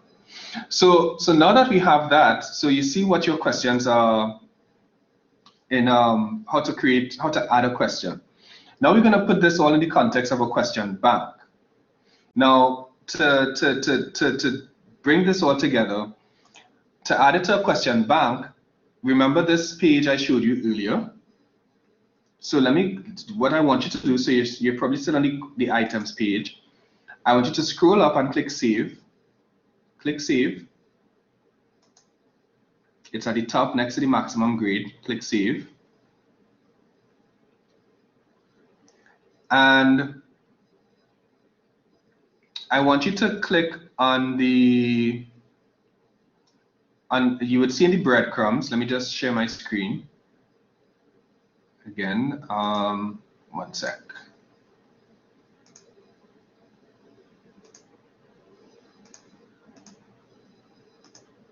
So you would see in the breadcrumbs. So I just saved. This is the save button here. All right. And in the breadcrumbs, you would see we call this the breadcrumbs because it's a trail of where you left, where you came from, and where you are and where you came from. So it's like the Hansel and Gretel story. So anyways, that's a digression, but it's really true. So I'm going to click on the title of the quiz, sorry. And that will take me to the instruction page. All right. From there, remember this button I showed you earlier. So this is really where you want to do anything you want to do in your quiz. Even if it's not just a quiz, it's your assignment and so on, depending on the activity that you're clicking it in. This is where you want to click. All right. Yeah. So once you're there, you're going to scroll all the way down and click. You would scroll all the way down to see question bank. All right. I'm just bringing back up my PowerPoint. And you're going to see it there. Select questions. Now, before we even go there, let me just recap. I know we just had some questions and so on. We were asking questions along the way. I skipped something, sorry. And let me just bring things up to speed. So we did the basic features, created a quiz, added quiz items, and we're going into creating a question bank. And that's very easy to do. You kind of have it almost by default. So we click on questions. We click on questions and we go, this will take us to a new page. All right. Now, even if you were to go on your course homepage, you could access it from your course homepage as well. So I just wanted to show you this as well. Okay. So you can access it from within the activity, which is here. Or if you're on your course homepage, you can access it. Just click on the blue gear button at the top right side and then click more. And then it'll take you to this page with question bank and you select questions. So here is where, when you select questions, here's where you can create, it's almost like you're creating a question bank from here. And it's the same procedure as you did before. All right. All you have to do now is click create a new question and it will be the same procedure as you did previously. So that's why I wanted to show you very quickly how to create a question based, the basic means of doing that. So you click create a question.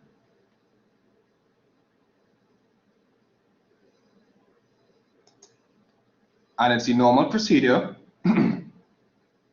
You select the type of question, insert the question name, the question field, and then save changes.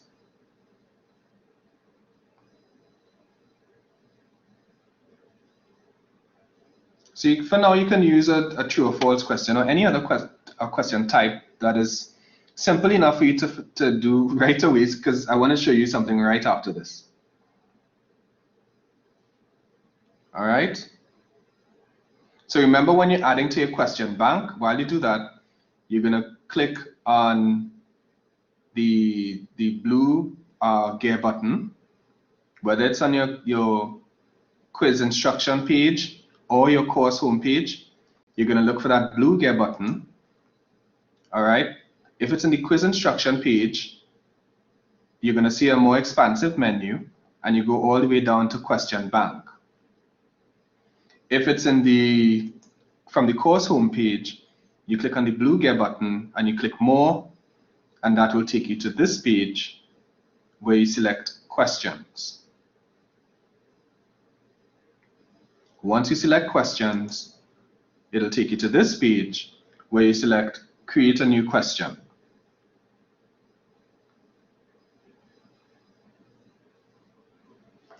When you click create a new question, you select the type of question you want, whether it's a multiple choice, true or false, that sort of thing. Then the appropriate field will come up. So in this case, it's a true or false question. So I simply give it a name, as we did before. I give it a name, and I give the question stem, or the question. All right. In this case, it's a true or false question, so it might be a statement. Then I select the correct answer. So the system knows whether it's true or false. So that way, it makes it for easy calculations. All right, for the system to calculate it for you. Then you save changes, and you would see it's added to your question bank. All right.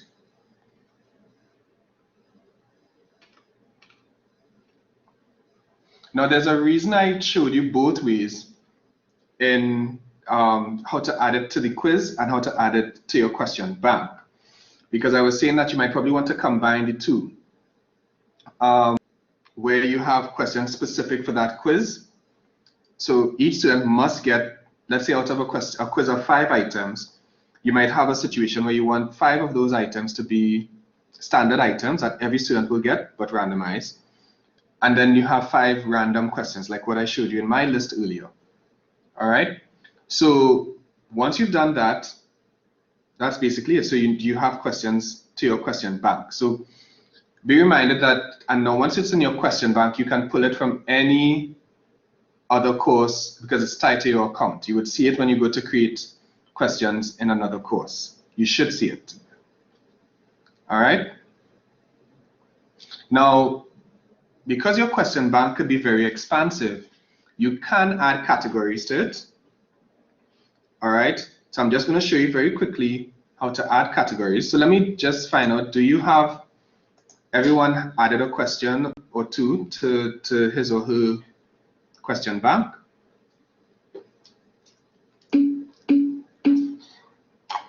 Excellent.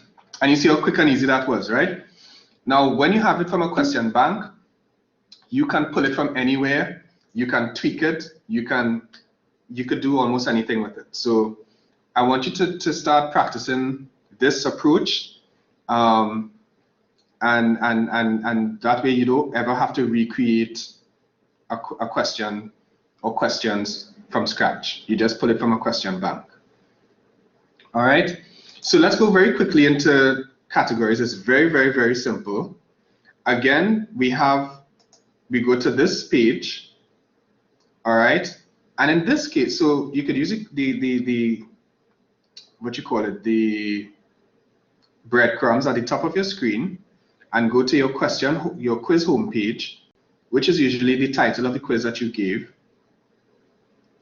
All right. And this time you click on the same blue gear button for the expandable menu, and this time you're going to go straight into categories. Categories.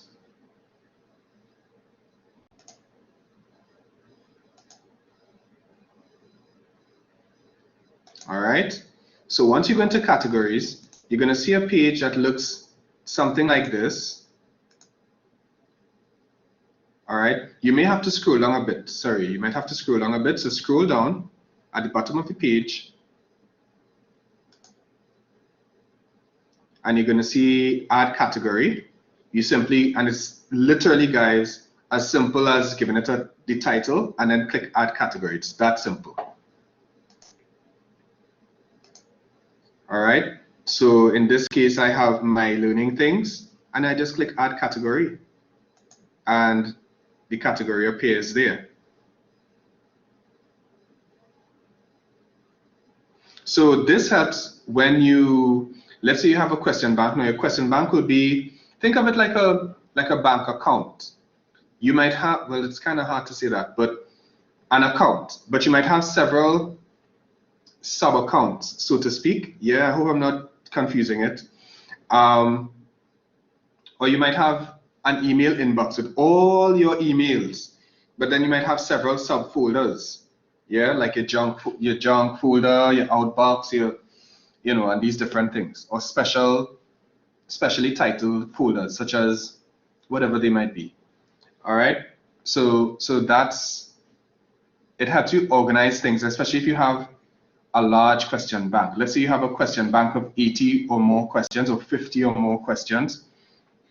You would need to organize it accordingly. All right. Let me just show you as we go on very quickly. I'm mindful of the time. Once you add once you have your question category, your category, you can add questions to that category. So it's easier when you're pulling questions, random questions. You can pull questions from categories. So let's say a quiz that is made up of 20 items. You can choose 5 random items from one category, 5 items from another category, 5 items from another category. Yeah? Does that make sense, or is it confusing?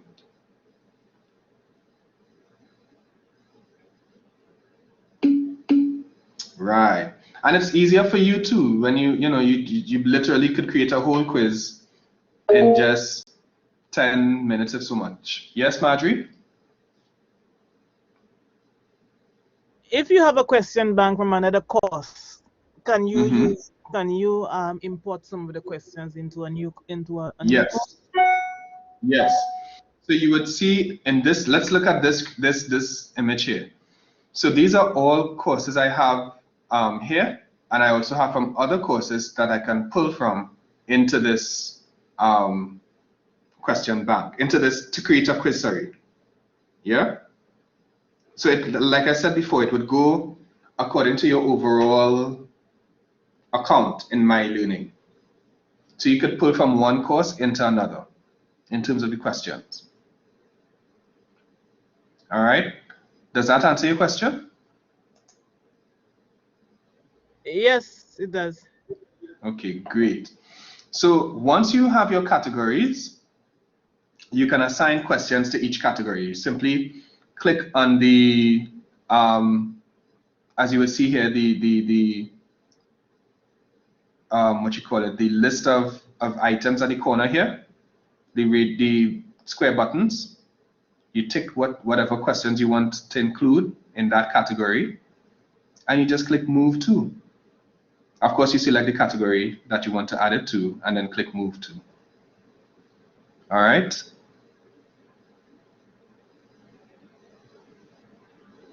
So you click on the checkbox at the side here on the left side, and then you select the category that you want to move it to, and then click Move To. All right. And then once you do that, you will see the questions appear in your category. So we see the colors of nature. I have blue skies as a question assigned to this category. Any questions on that?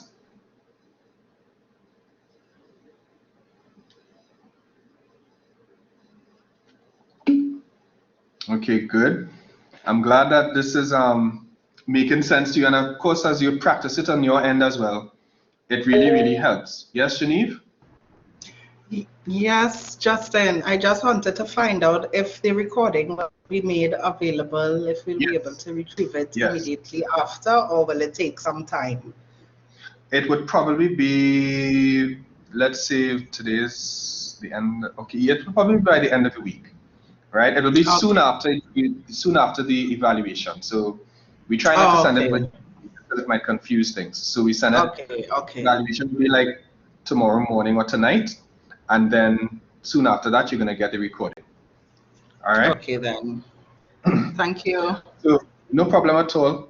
So yes, so let's, and I'm mindful of the time. I know we're just about 5 minutes over, but I just want to go through this part with you because I know this will be a big ease up on your end, right? So we have an easy way of incorporating importing quiz items from a Word document into your question bank. Of course, some formatting will take place. So one of the things that you want to be mindful of is, I try to outline it for you, some of the main things that you're going to need to pay attention to. So it can start with a basic Word document.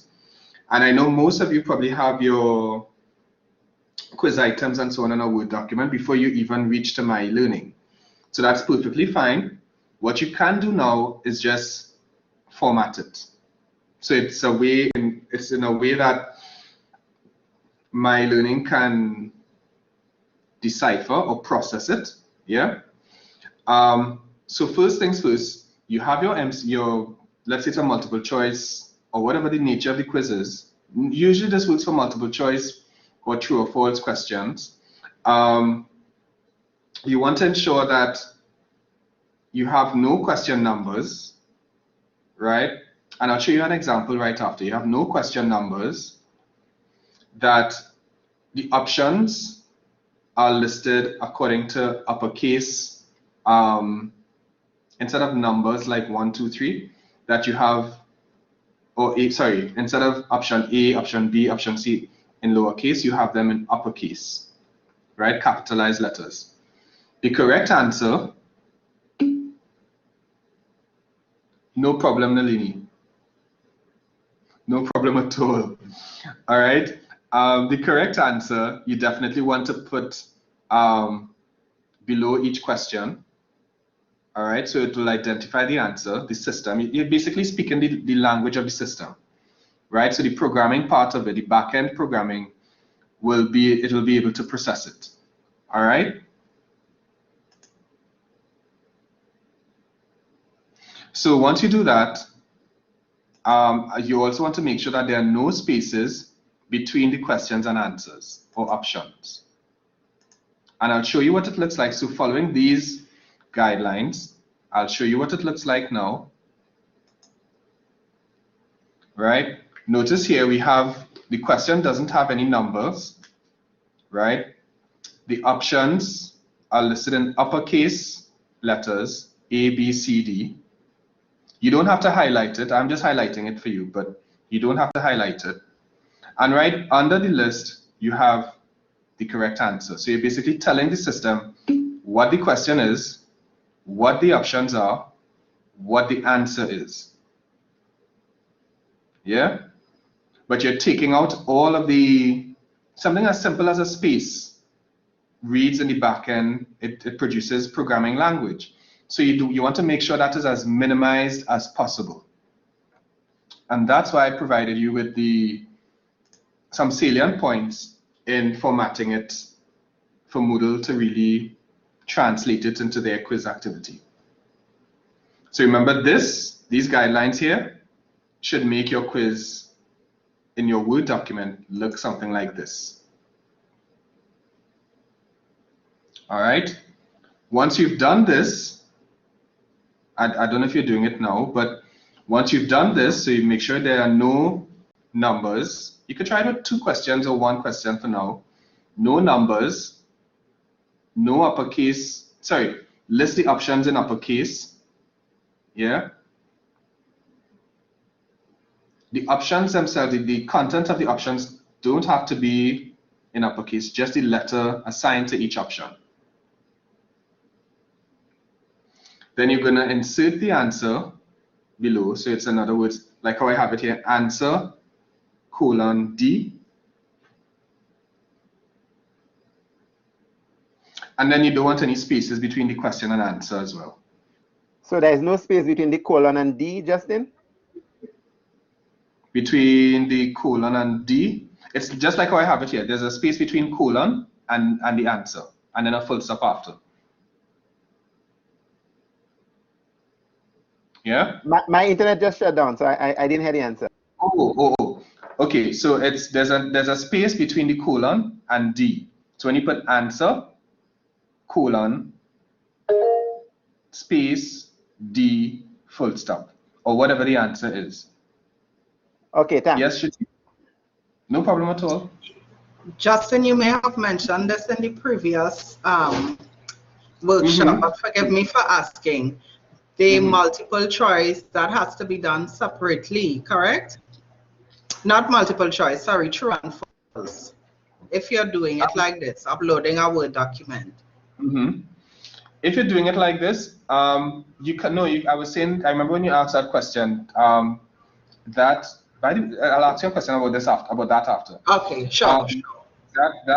No, it can be in the same document. If you want to put it as a separate document to avoid the confusion, that's perfectly fine. Because remember, you're just adding questions to your bank. And then from your bank, you can add them to your quiz. So maybe you could put it as separate just to ensure that the formatting is not off. But I was going to ask if you got the recording for that session yet, no? Yes, I did.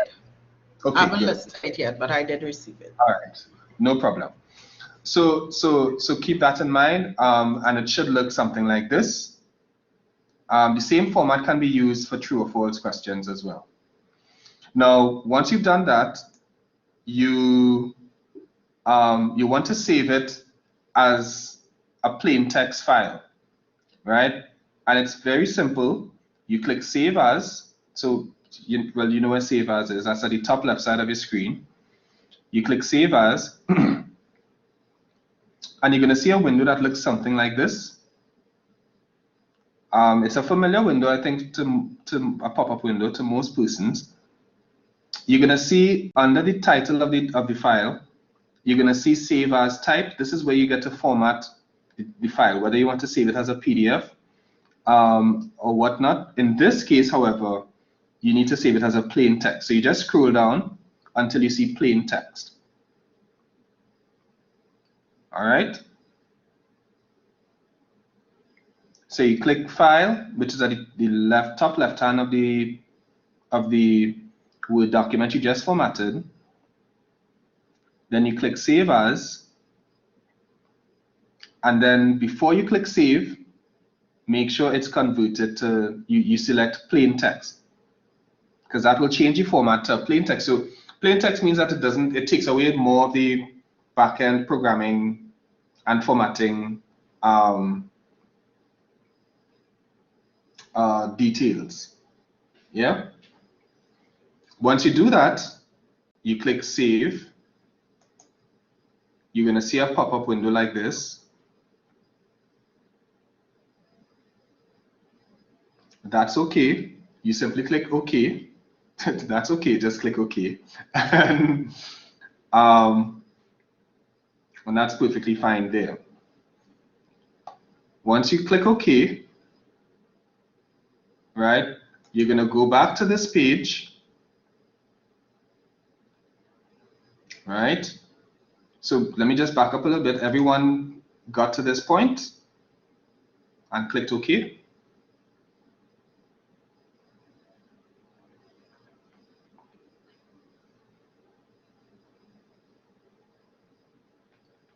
Let me know in the chat, or you could use your mic.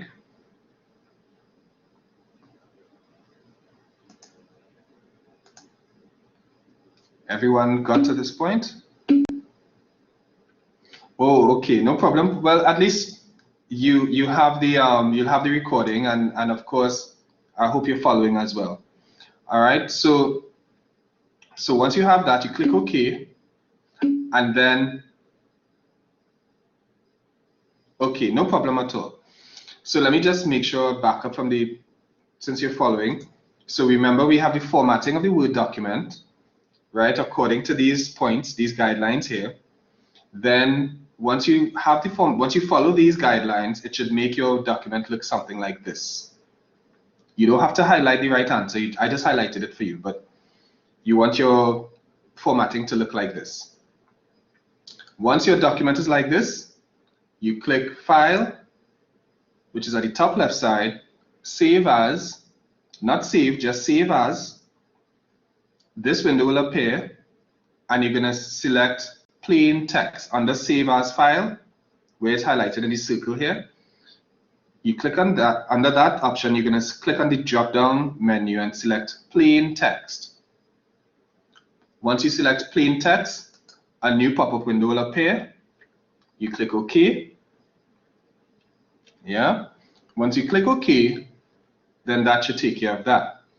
Then you're going to go back to myeLearning, your quiz in myeLearning. Remember, this page is the quiz instruction page, the opening page for your quiz.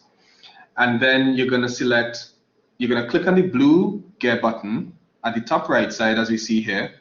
That's an expandable menu that you're going to see. You might have to scroll down a bit. You scroll down and you click Import.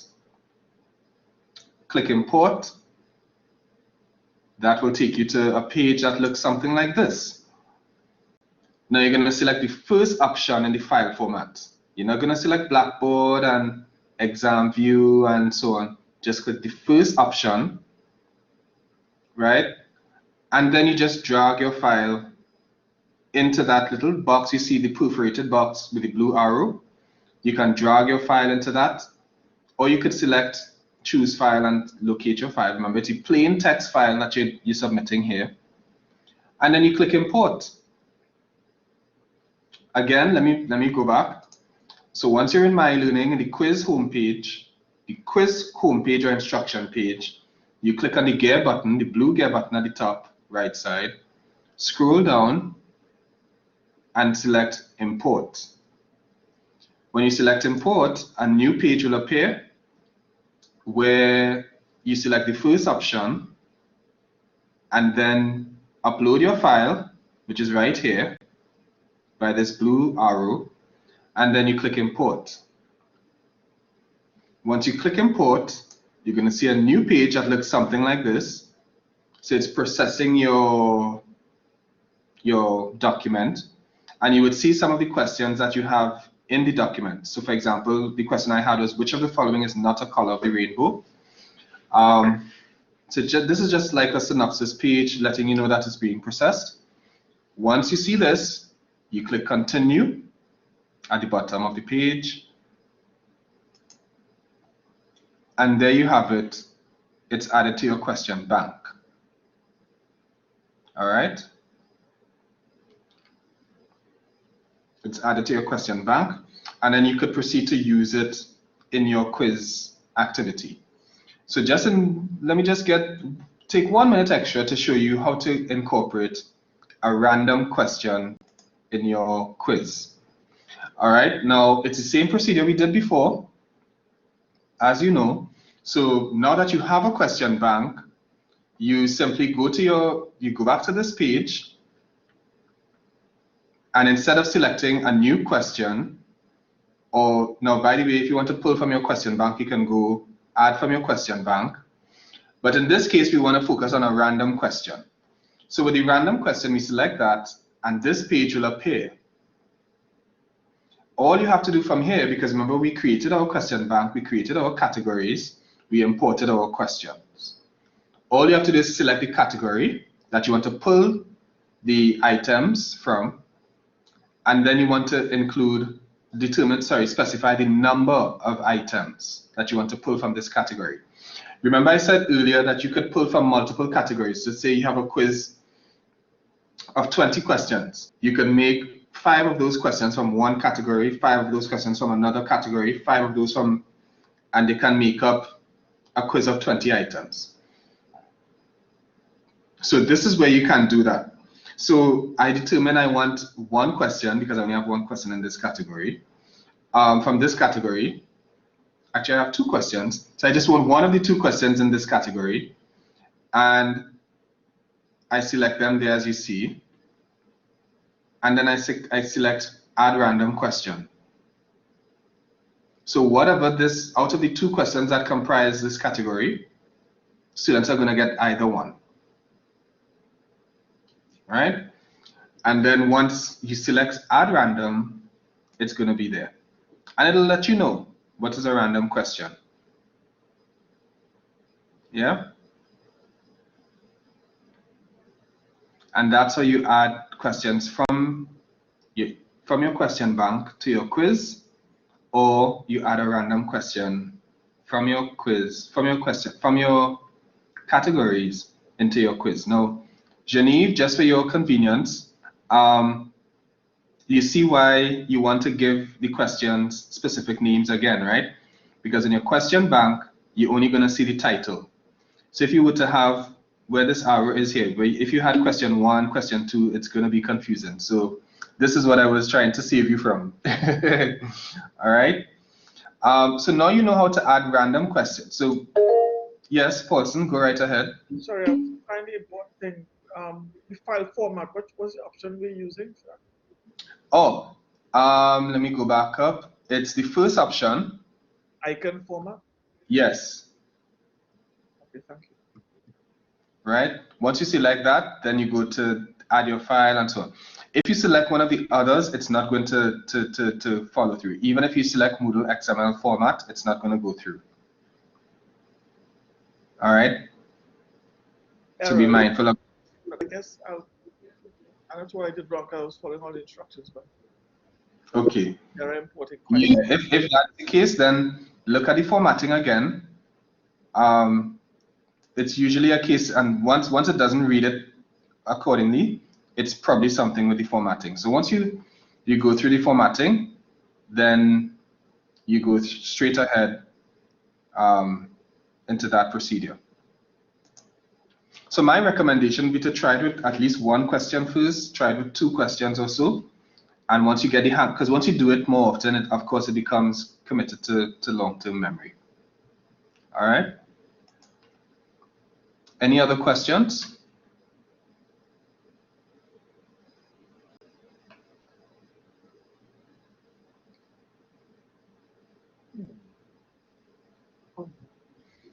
All right, so I just have some tips in terms of just, I know I mentioned groups. This is not going to take long. I'm just showing you. You don't have to do it now. I'm just showing you. You want to go to your quiz settings page, which we already know. All right, and I'll show you it in just a bit. You scroll to common module settings. We're familiar with it, and we select separate groups, as I showed you before. All right, it'll look something like this. So remember when we were at the beginning of this session, we were on this page, right? So once you select groups, it's going to prompt you to identify the groupings, right? Then, of course, you add a group restriction if necessary, and then click Save. Now, I'm assuming you know how to add groups in myeLearning. If not, I could show you that maybe after the session, because I don't want to take up too much of your time. But yeah, so that's basically it. And just some tips as you go forward with quizzes, especially in myeLearning. You want to notify your students at least 2 weeks in advance. I think this is in the regulations, the university regulations for alternative assessments. Ensure that they are timed to minimize collusion. Of course, if it's for a low stakes review or practice quiz, then it doesn't necessarily have to be timed. If it is synchronous, you want to keep now this is, I'm saying this with cautiously, I'm saying it with caution. So synchronous quizzes are allowed And I wouldn't even say small, I would say they go for a range, even if it's 300 persons in your class, that is perfectly fine. So if you want to do a synchronous quiz, that is perfectly fine, up to 300. For larger classes, you might probably just have to send an email just to make sure that the system, that that we're aware of it, and we can provide the necessary technical support in the back end. All right. You definitely want to ensure that questions are randomized. The answers or options within the questions are shuffled. And like I said, you want to aim for roughly 5 questions per page. Yeah, and always have a backup quiz. All right. The log reports will just be like if you want to verify if a student actually got disconnected or if there was a network disruption and if there's a query of some sort, right? In which case you check the log reports and implement the backup quiz. Yes, Paulson? Go right ahead. It's actually me, just sorry. not also had his hand raised. But would you recommend putting on the instructions page something to alert students that the log reports can be checked to verify if they come up with some Nancy story?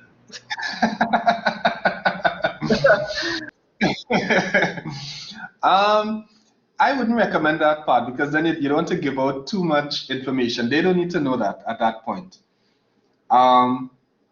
Just know that if they do try it, then you know that is your course of action to check the log reports and verify whether it was a valid excuse or not. Yeah? Because you may not check the log report unless it's really a valid, situation. Thank you. No problem at all, but good question though. Any other questions?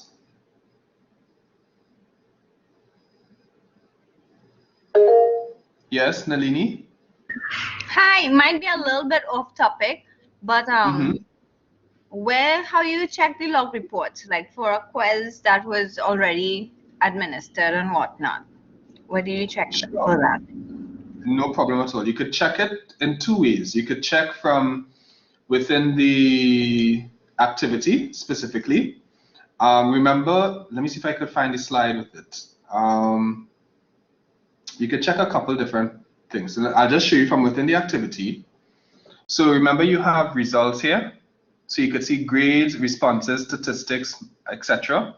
So this part is where you could see, let's say for example, the questions that, even if it's a randomized situation, the questions that each person got, if they got them, if a certain group of students got a certain bunch of questions correct, how long did it take for them to complete the quiz? So I'm speaking within the context of, let's say there's some red flag about or possible collusion, suspected collusion. You might want to check the statistics and the responses. Well, they all kind of go in one page more or less, where it will show you, let's say the suspected students involved, and you could tell one of the biggest red flags would be if they all attempted the quiz at the same time, got the same questions wrong, and if they completed the quiz within an unusually short period of time. Yeah, so let me just highlight it for you here in this list in case you didn't see it. I'm just going to draw a line because I find it's a little right. So you're seeing that, right? I should have used an arrow, but that's okay. But you look at the statistics or the responses, and that will show you, give you some ideas whether there was collusion or if there was a valid attempt. So there have been instances, for example, where students completed a 60-minute exam in 10 minutes, and the lecturer of all persons would know the level of difficulty in line with the student's competencies. So if a student finished an exam in 10 minutes, that was really supposed to be 60 minutes to 2 hours. That's a big red flag. So you definitely want to verify by checking that. Yeah. It's almost like doing a Turnitin check where it will show you the similarity index. If you find that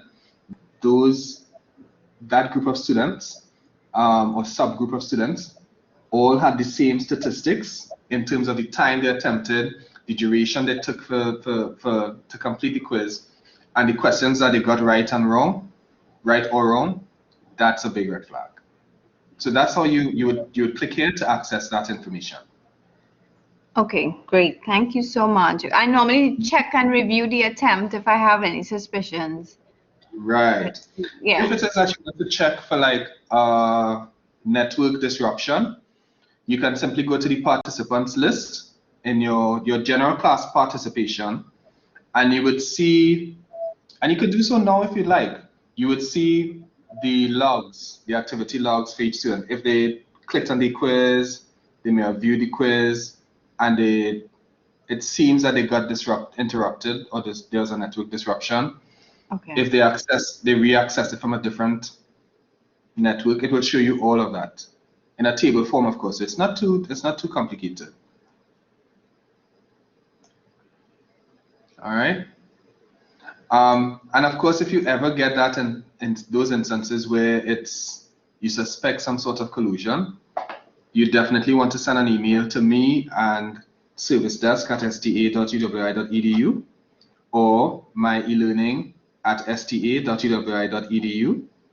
And together what we do is look into it and provide you with the necessary stats, and you could make the decision whether you want to penalize that student or to give them another attempt at it, at the quiz. All right, so just to recap, we looked at, you're now able to create a quiz in myeLearning. We did that. We looked at assigning quizzes to specific groups. I walked you through that. You didn't have to do it with me, but I showed you the process in terms of groups and groupings and so on. We looked at adding items to your quiz, creating a question bank. I would venture to say we even created categories in our question banks. We imported quiz items from a document. And of course, we reviewed the quiz activity in a remote context, which refers to the tips that I just gave you. As we go from here, as we bring this to a close, you're going to get a workshop evaluation via the email that you used to register for this particular session. So if you can complete that evaluation form, it will be really helpful to us to know where we can improve, what we can do differently, maybe what additional training you might look forward to. Yeah. And yeah, so that feedback will be really helpful to us. If you need any support, again, you can send me an email, or you can send an email to cetl_bl@sta.uwi.edu or myeLearning@sta.uwi.edu or servicedesk@sta.uwi.edu. And of course, you can include me in some of those messages as well, those emails. All right. Again, keep the entire process. Be very creative with it. Make sure you have the appropriate settings. That it's effective. And the best way for it to be effective is to align it with your learning outcomes and what you're really trying to measure. And thank you so much for not just your attention, but also your participation. All right. Have a good afternoon, everyone. Thank you very much. Justin, I sent you a private message. Justin, thank you. Thank you, same to you.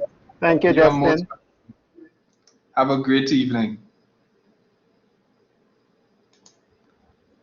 Thank you, Justin. I sent you a private message.